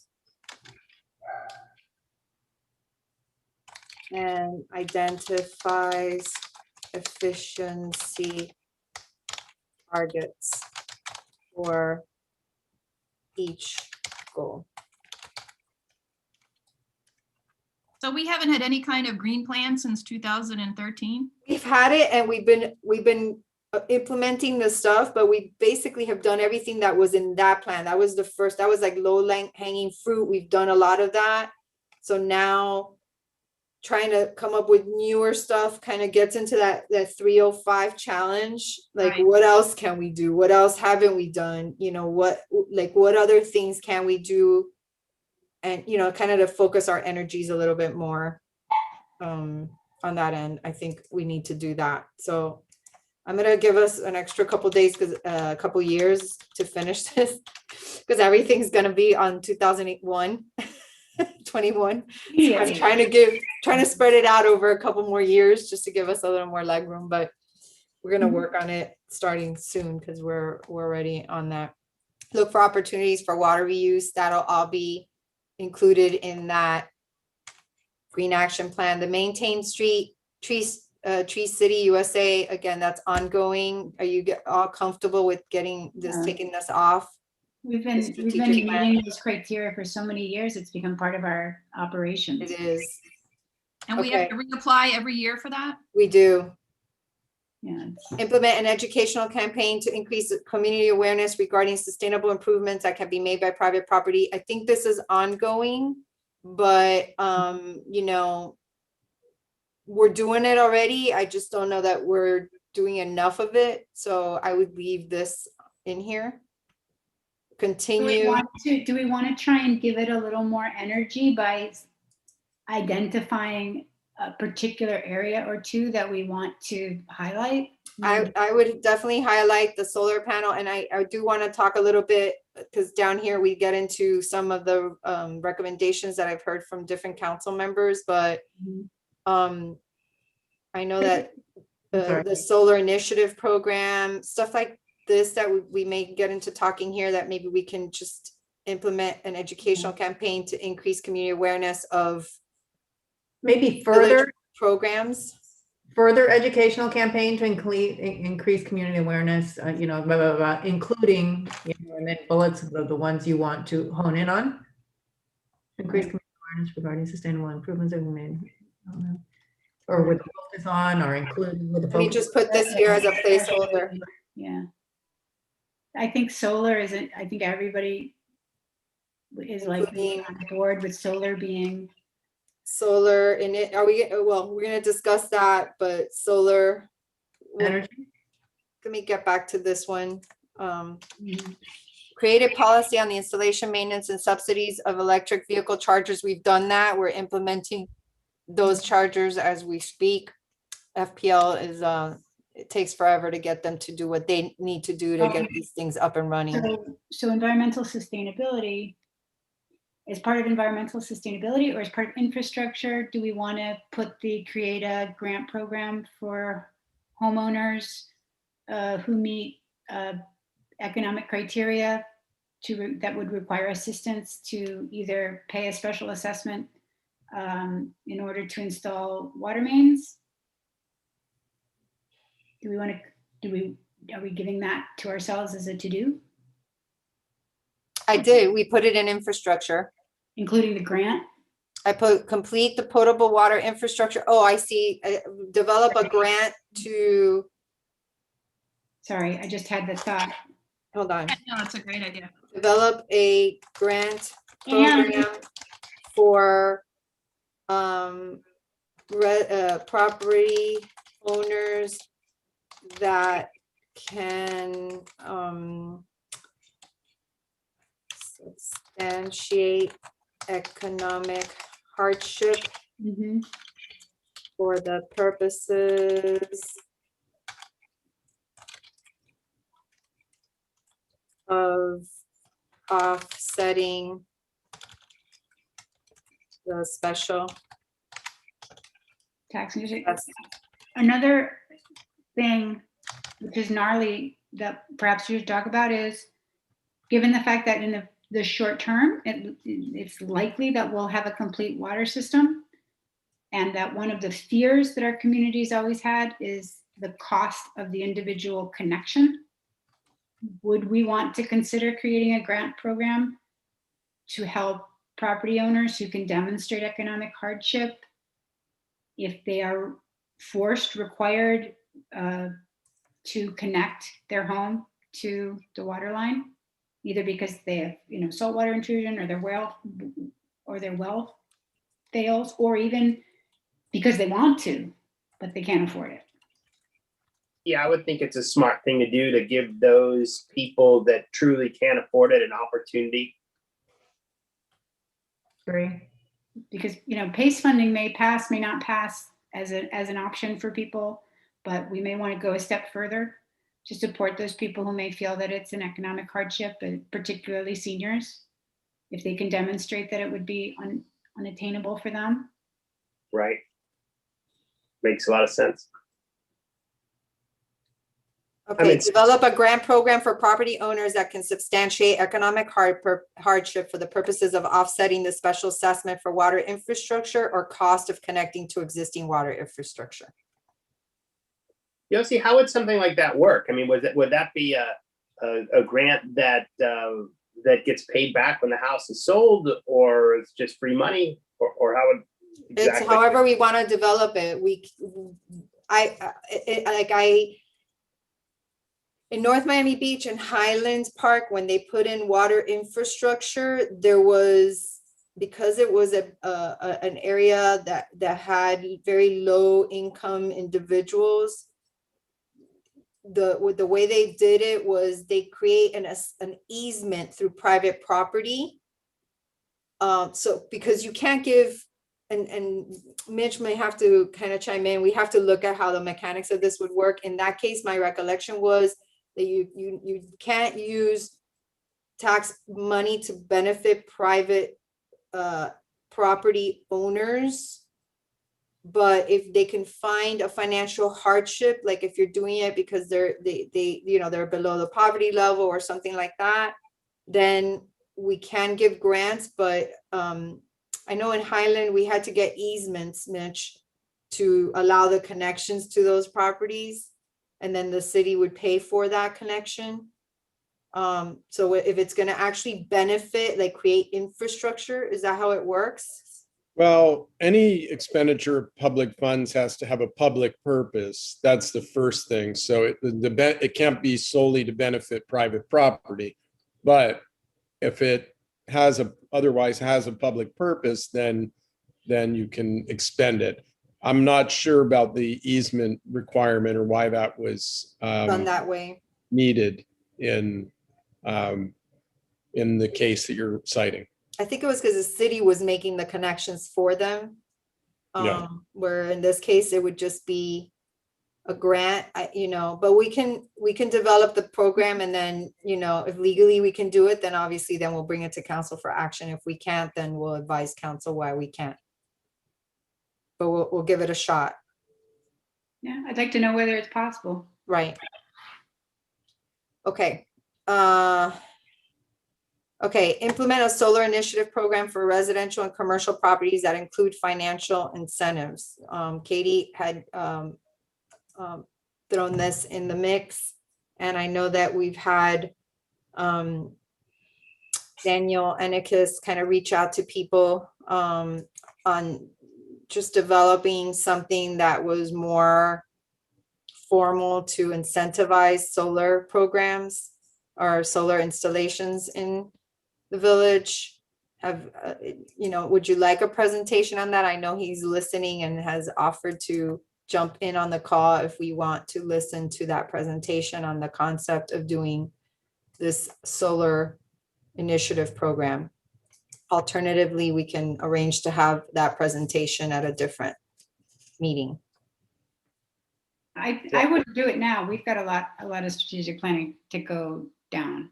So can we schedule something at a future council meeting? Is that how you all would like to proceed? Well, I've already met with Daniel for 2 hours about it. So, this is a case where you might want to just share his slides with us so that we can read them.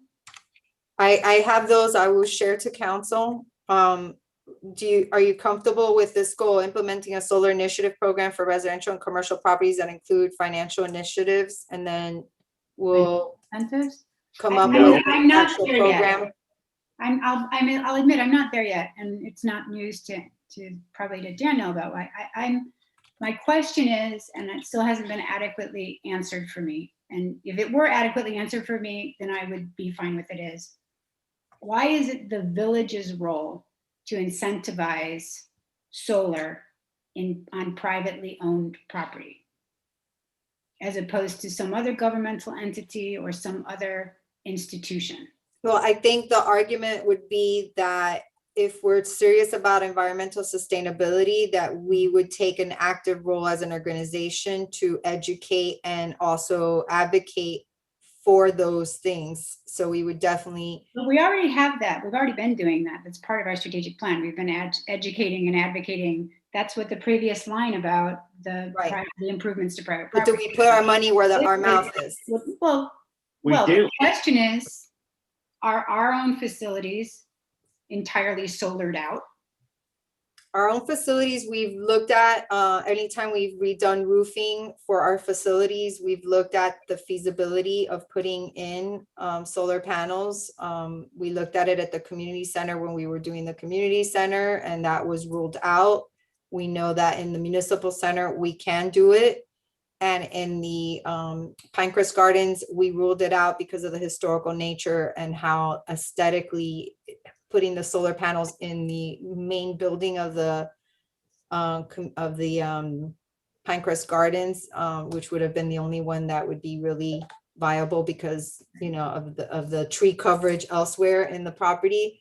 that we weren't gonna pursue it there, for that So- main building.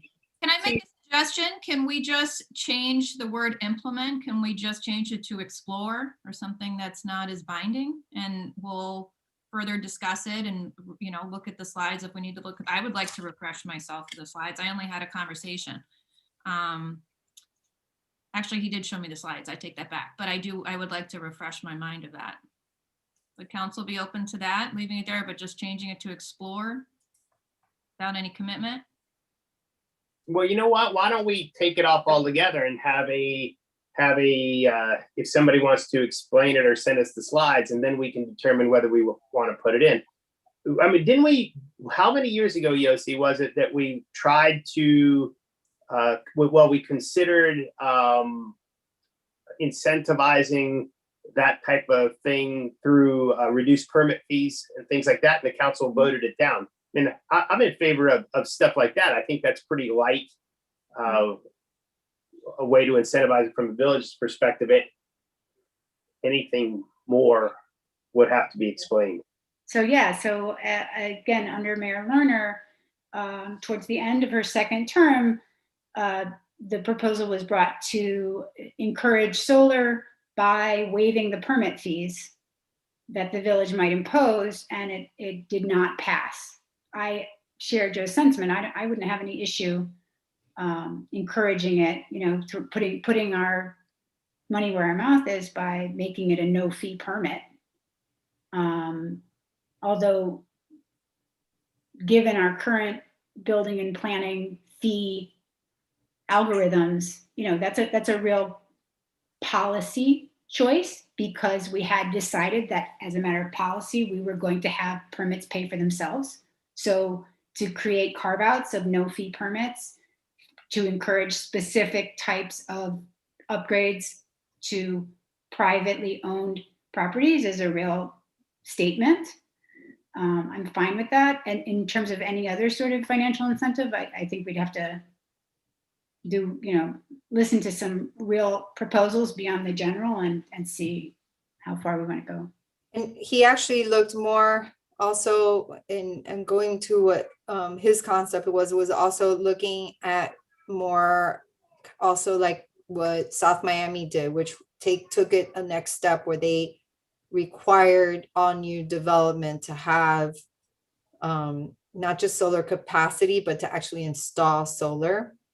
I'm not going to be in favor of that probably in my lifetime or your lifetime. Have the same lifetime, hopefully. We're about the same age.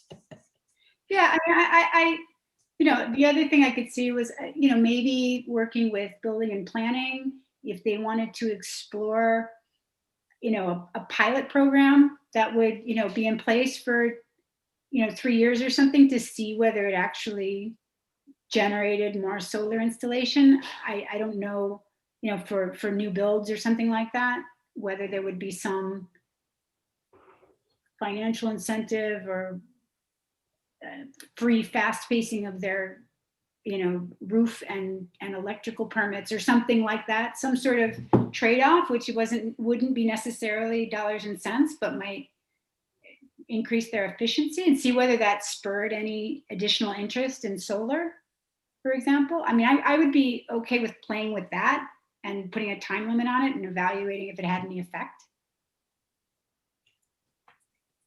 Okay, explore a solar initiative pilot program for residential. We'll come back with what this means. Yeah. We don't know what this means, but Yeah. On the list.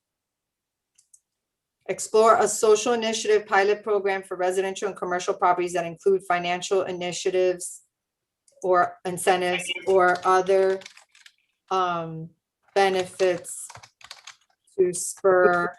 Who put that on the list? Me, Katie Abbott. Oh, okay. I Yeah, did. And even, I mean, even education, just if we can. Yeah, okay, I'm good with it. Explore a solar initiative pilot program. Steve is suggesting sustainable building program. Yeah, I mean, if we want to do it, we could do like there's somebody, Shannon was talking to somebody at Pinecrest Gardens. He's got big water. He's using reclaimed water for fertilizing or for watering his yard. And he put in a whole system of catchments on his roof, and he's got these big reclaimed water containers. Yeah, something that, you know, given the stuff we have and what we do, how can we give people a cherry on top of the sundae for doing this beyond just a proclamation because they built a LEED house or something? Just something that says, you know, we want to support this. Okay. I'm putting it at 2023 just to kind of try to spread things out, but we'll obviously start working on everything. We'll work on it, yeah. Okay, implement land development regulations that provide for additional electric charging stations along the US 1 corridor. So this was also something Katie suggested, that would look at where we would literally start requiring that as things get redeveloped along the US 1 corridor, that we require more electric charging opportunities along the corridor. Hey, I got a question. Does anybody know what the future of battery operated vehicles is? How does that industry plan on powering those vehicles? Is it something that government is supposed to provide, or is it going to be placed in retail establishments and charged for, or does it go at gas stations? How is that supposed to work in the future? I mean, a gas station is a place for an internal combustion engine, but I don't guess it's necessary to have a station like that just for electric vehicles, since you can get electricity just about anywhere. I have no idea the answer to that question. But that infrastructure, like you can't just plug and chug, you have to have those electric charger stations. And I don't know the answer to that question, Mayor, but I can tell you that a lot of the, like GM just announced that they were going to do away with anything that was an electric vehicle by I don't know what year. So definitely I think the car industry is moving. But we don't require our commercial corridor to provide gasoline. Why would we require our commercial corridor to provide electricity? We don't even require them to provide private pumps that somebody has to pay for. Yeah, but think about if you had a store, I don't know, if you owned a shopping center and you could charge for the electricity that your customers use, you think you'd voluntarily put one. I just don't understand where the industry is going. And electricity is probably not like gas, that you need a gas station to do it, because it's going to blow up if you screw it up. I mean, electricity theoretically can be provided just about anywhere. You'd think the private guy would want to make money off of it, though. Right. And what I'm wondering is, I mean, it certainly, you know, maybe add to the list to discuss for land development regulations. Right.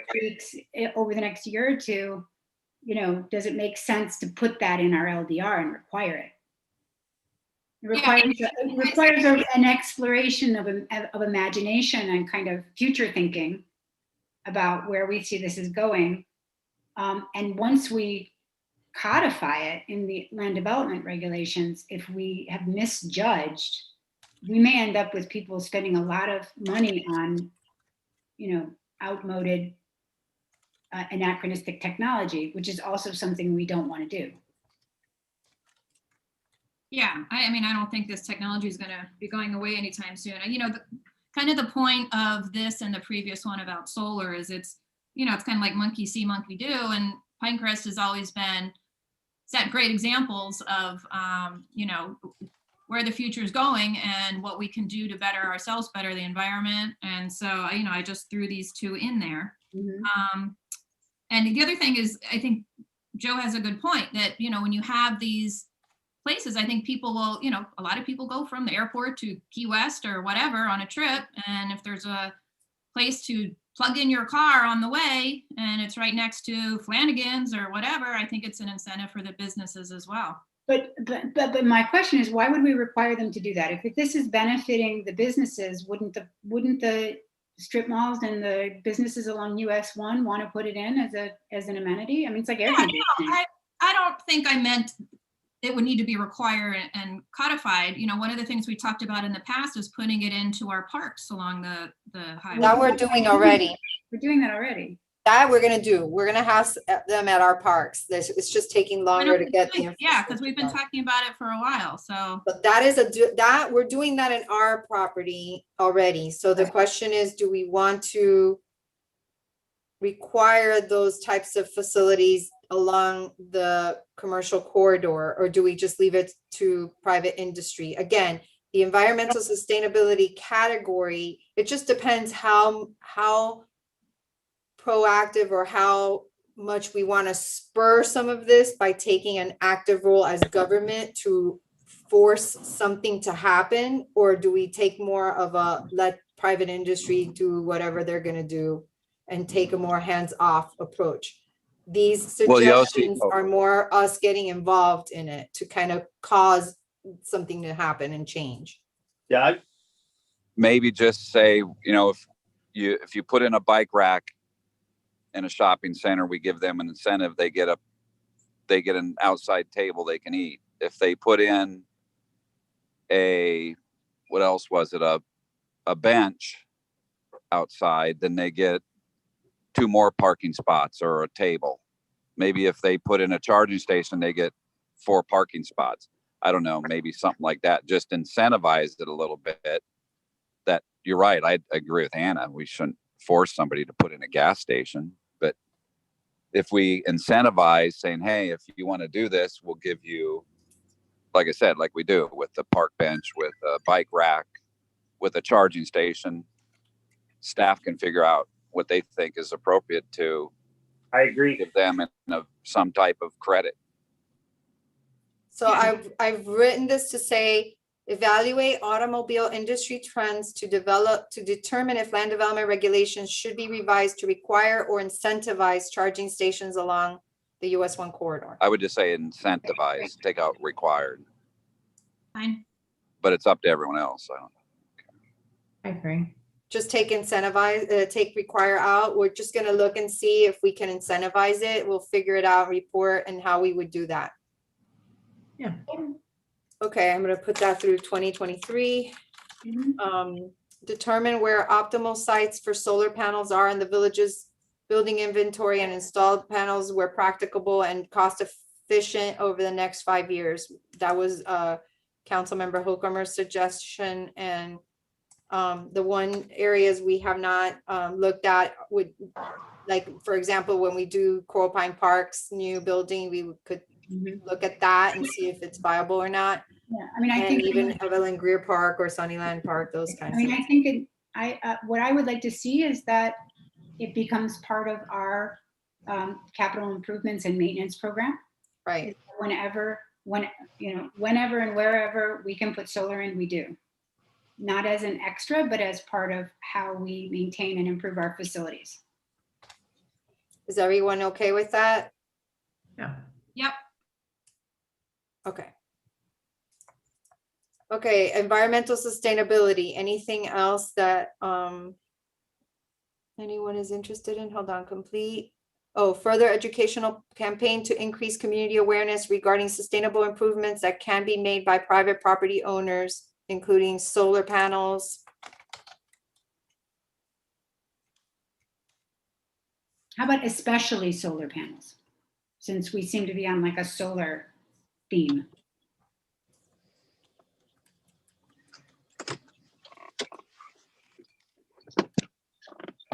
Okay.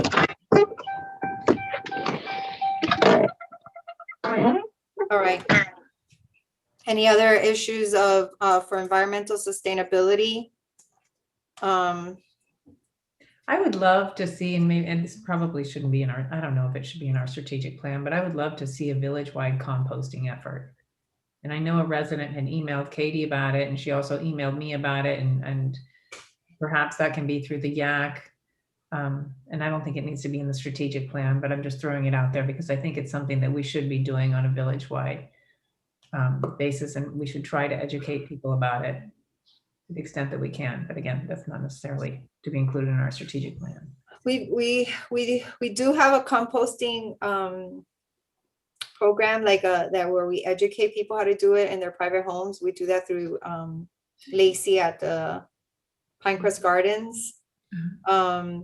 We've never try to put something village-wide that would promote it. I mean, that might be something we can kind of ask for a report to be done that would kind of lay out what would have to happen in order for something like that to occur village-wide. We can ask staff to develop what a program like that might look like, and then council can.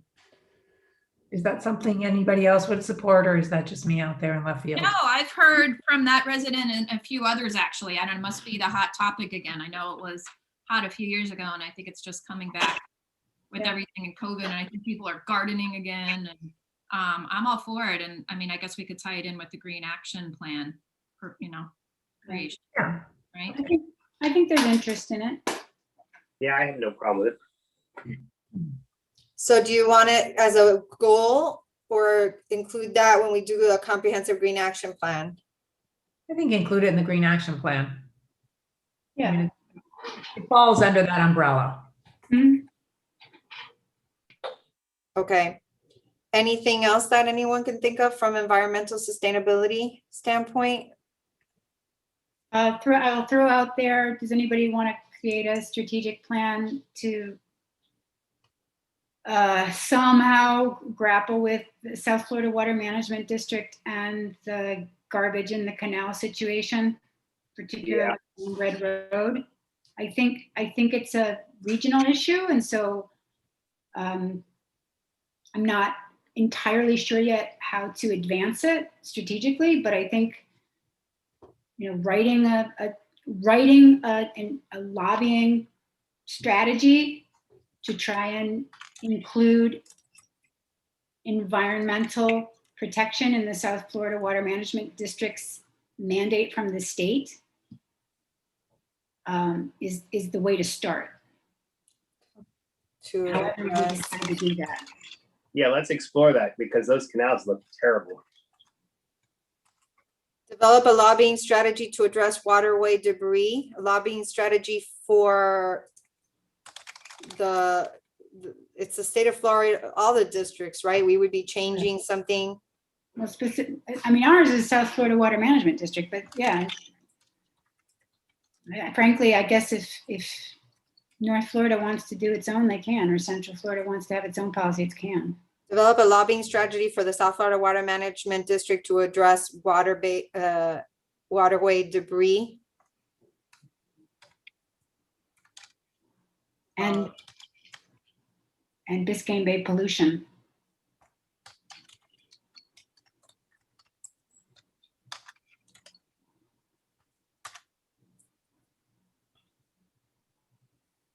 And let's do that, make that like a 2024, because we gotta think about this.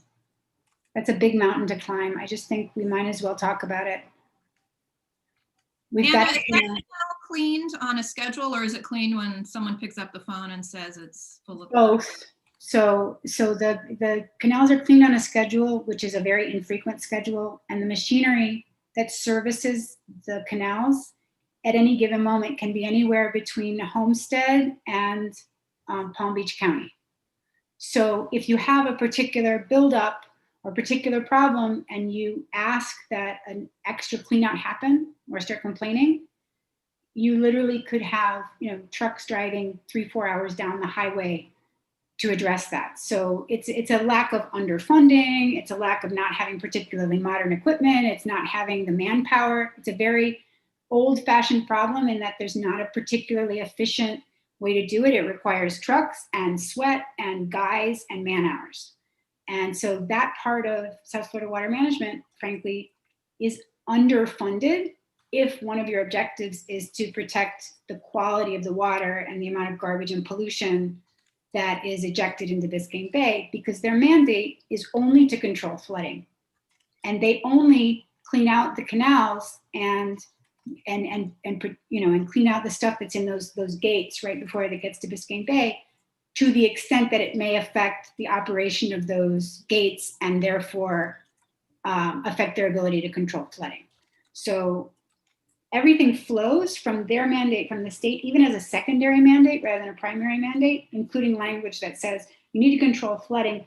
And while you do so, engendered to protect water quality in the canal system in Biscayne Bay, because that would then generate the requirement to fund that, right? Just came to mind also an educational campaign for the use of fertilizers to go along with that ordinance that we're getting ready to do. Yeah, there's an article in the Herald, by the way, today about dead manatees and Oh, no. how this year's been worse than ever, partly because of the lack of the seagrass.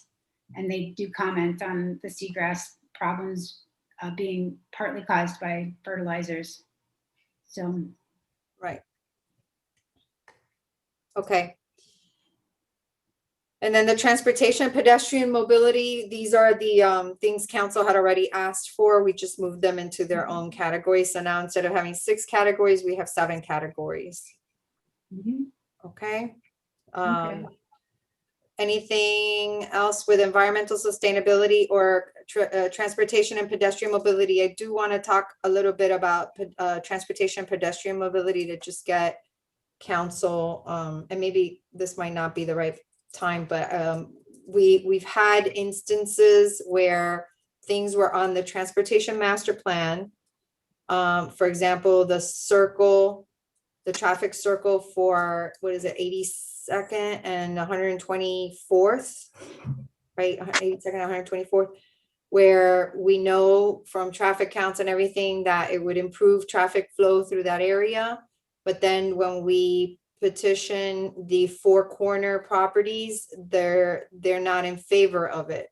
So then the question becomes, do we proceed regardless in those instances where we've identified a need? We know that from an engineering perspective, it will improve traffic flow through the area, but we don't have the 4 corner support. We had the same kind of situation on 72nd with the 2 medians there that were recommended for traffic calming. But then we have one holdout property owner who would be affected who will not sign off on it. So I just don't know if there's a process that you all want us to follow.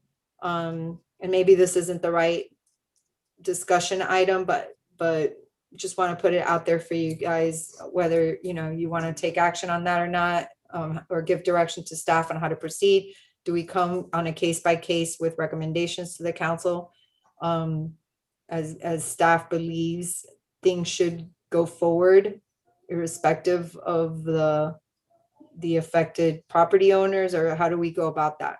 Or do we just not touch those? The same thing happens, like we get that sometimes with sidewalks.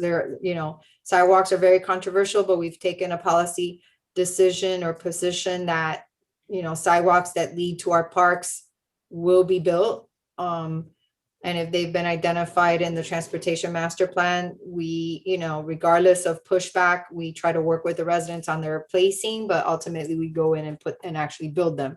So do we take that same type of stance with things like traffic calming devices or not? Well, our standard, I mean, at one point, the rule of thumb for a sidewalk, for example, was, referred to as the 60% rule. That was if it was initiated by residents. If it was initiated by residents, right? So the standard was if residents asked for a sidewalk and we polled everybody up and down where the sidewalk would go, and we had 60% agreement that was a go. At no point was unanimity ever a standard. Have we ever used unanimous consent as a standard to intervene? We do with these traffic calming devices, and I think it's a function of something that the county has that requires it, right, Mayor?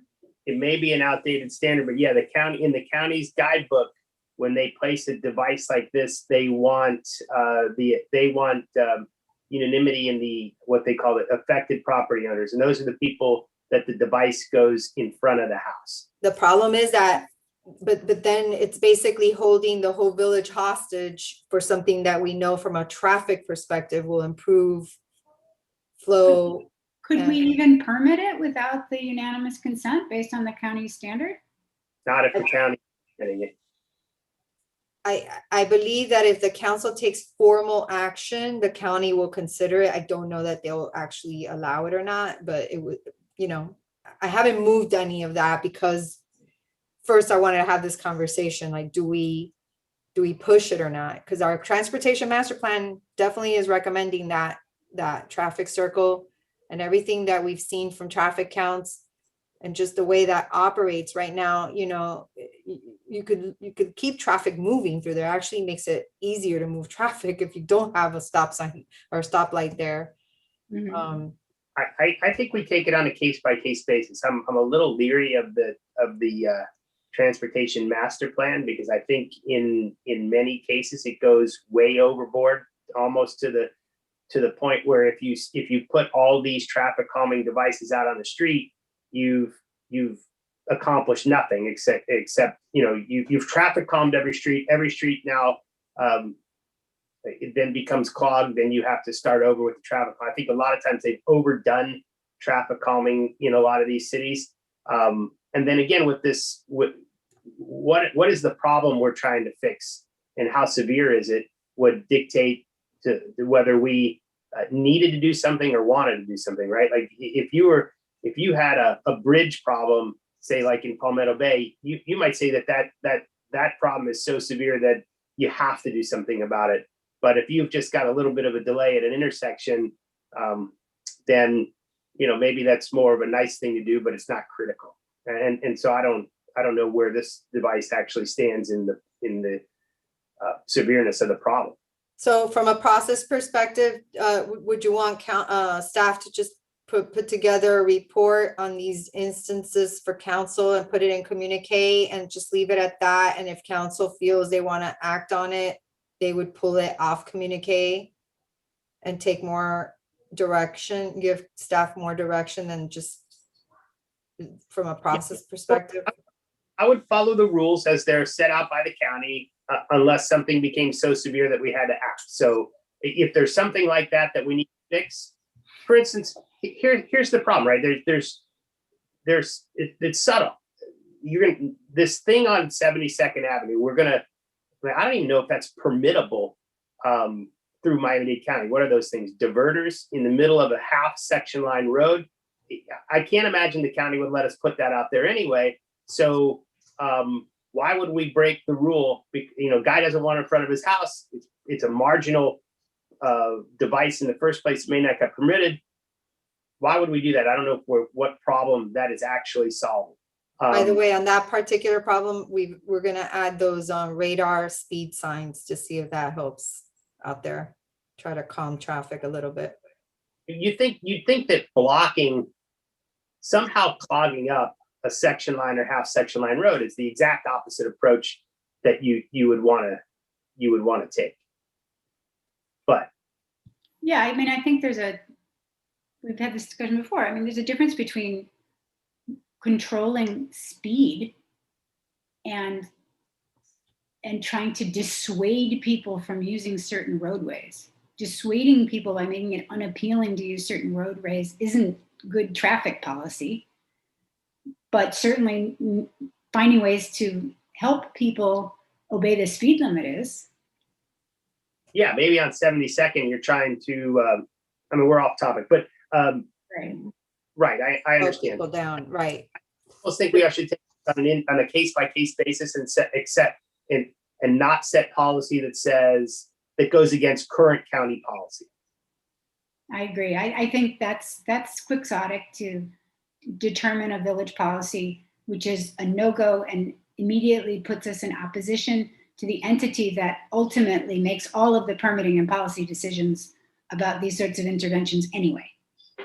Right. Yeah, no, the one that was really, in my mind, the interesting one was the circle on 82nd and 124th, which, you know, given on a, particular day, just because, when school's let out, you want to move people through there faster so you don't have it backing up.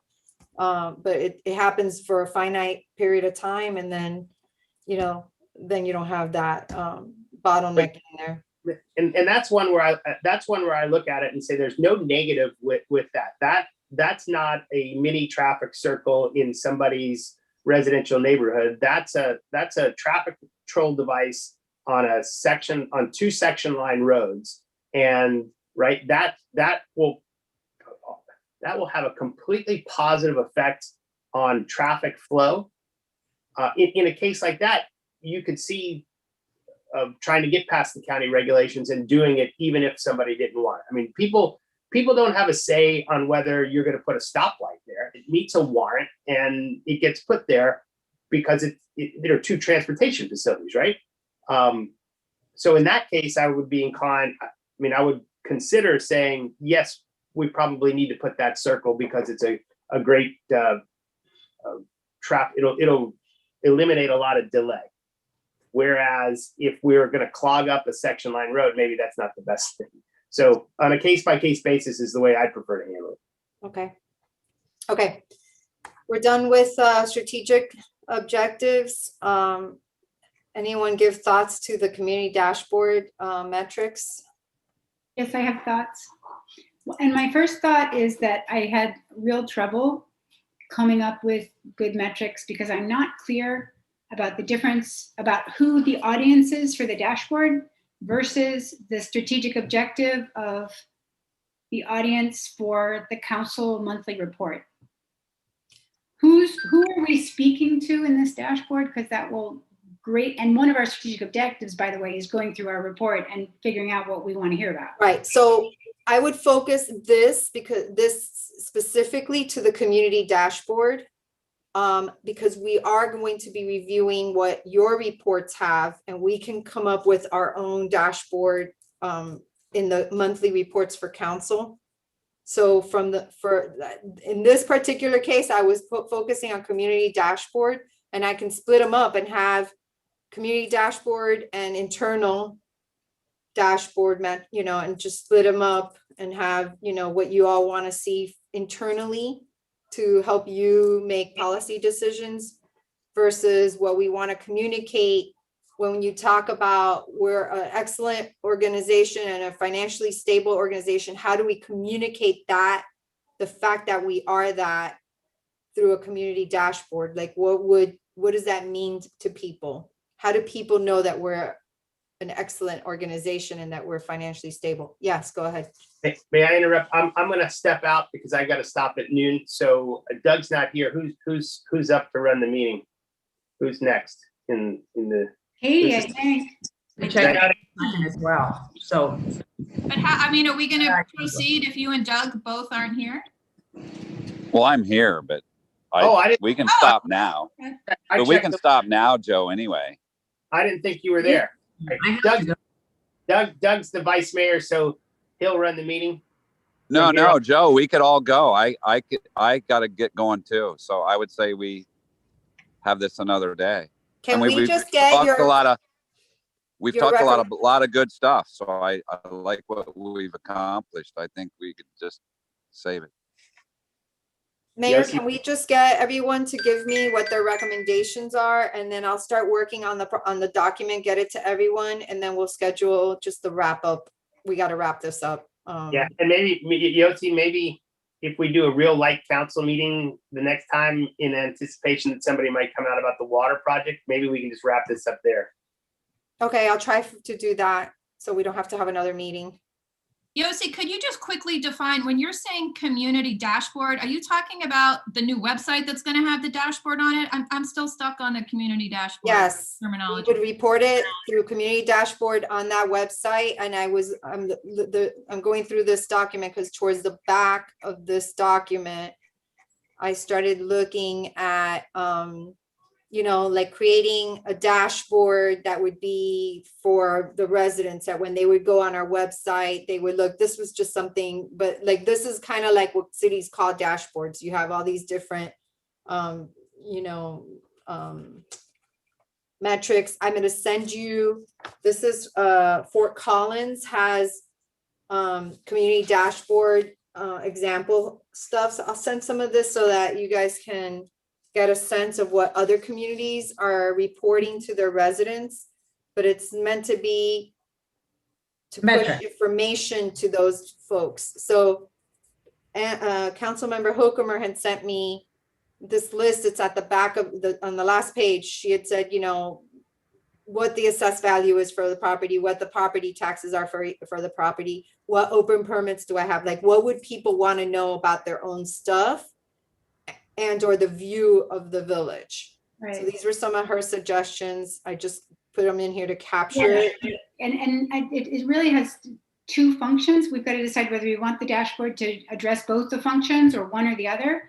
Because I think one is kind of a one-stop shop for the stuff most people care about, which is themselves, which is they want to know about their house, they want to know about their taxes, they want to know about their services, they want to know about their trash, they want to know what classes everybody signed up with at the community center, they want to know you know, who their elected officials are up and down the chain, you know, who's my congressman, what voting precinct am I in, you know, all of this stuff that people have that people might not have registered about themselves, their property, their civic and service like toolkit from all of the different state and county and city agencies, right? Frequently people don't even know who's providing their fire service versus their public school service versus their trash service versus, you know, what's my recycling pickup day. And because our residents receive all those different pieces of information from different county and village and state organizations, having one spot on our dashboard where all of that can be tied to each individual address in the community, and that's where somebody can go and find it in one spot, would be a great service, I think, to our residents.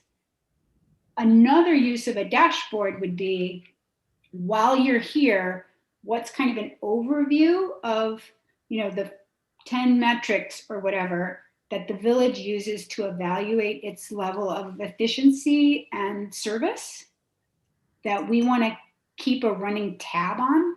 Because that's the other functional question I had. Like, how frequently is the dashboard updating? Is this a kind of each year snapshot picture? Is this a once a month picture? Is this uploaded daily? Is this, how dynamic?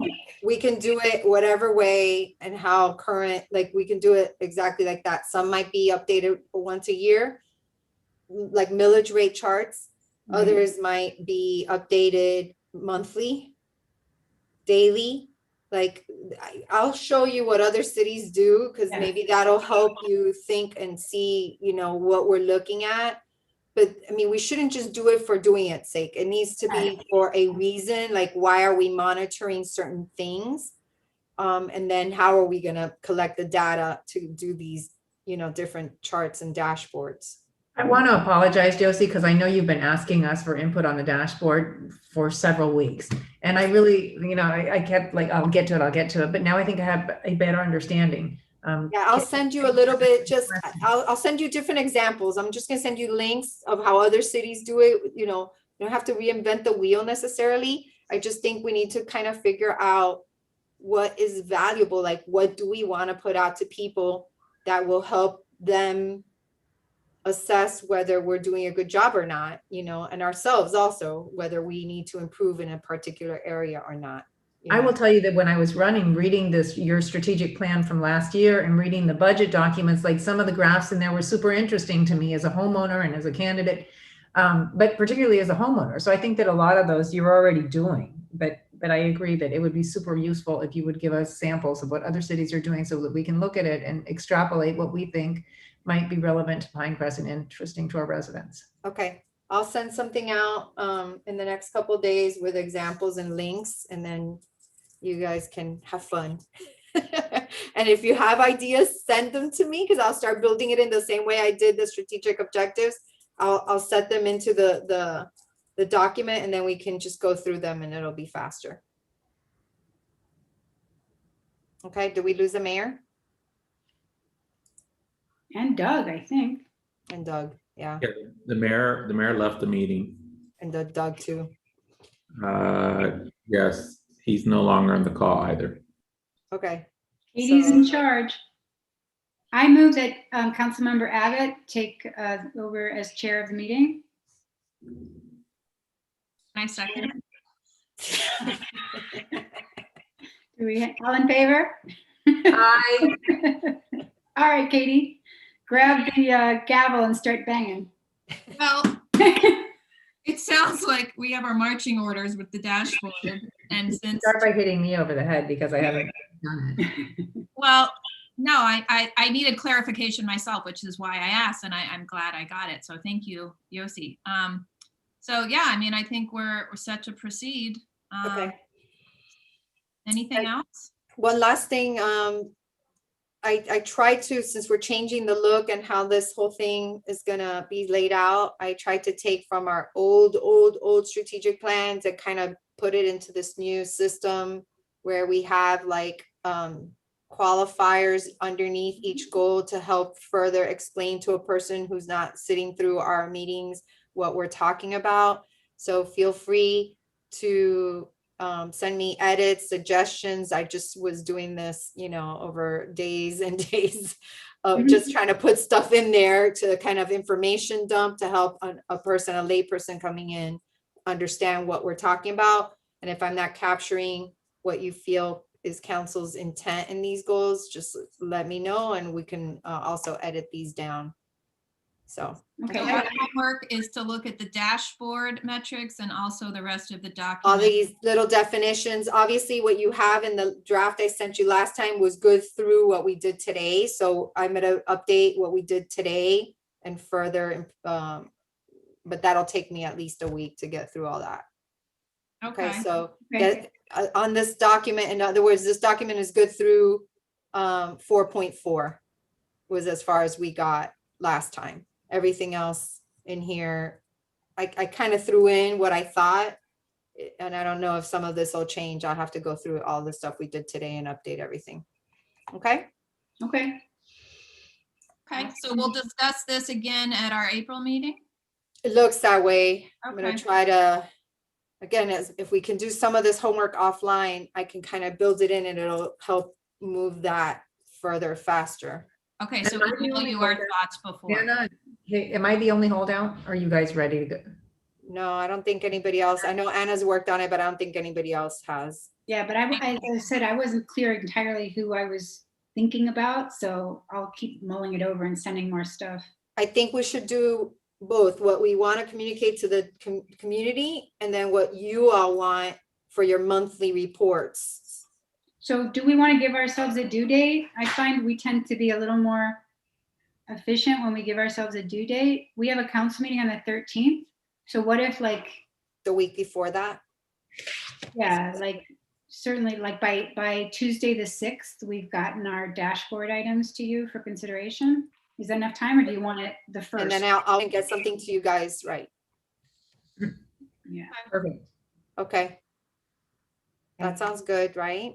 Mm-hmm. Someone want to let the mayor and Doug know of our deadline? Guido, can you do that, please? Okay. Great. Mitch, you'll look at the stuff for the special assessment? All right. All right. Anything else? Does anyone want to move to adjourn?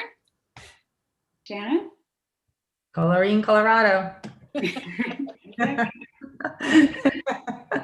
I move. I second. All right. All right, guys.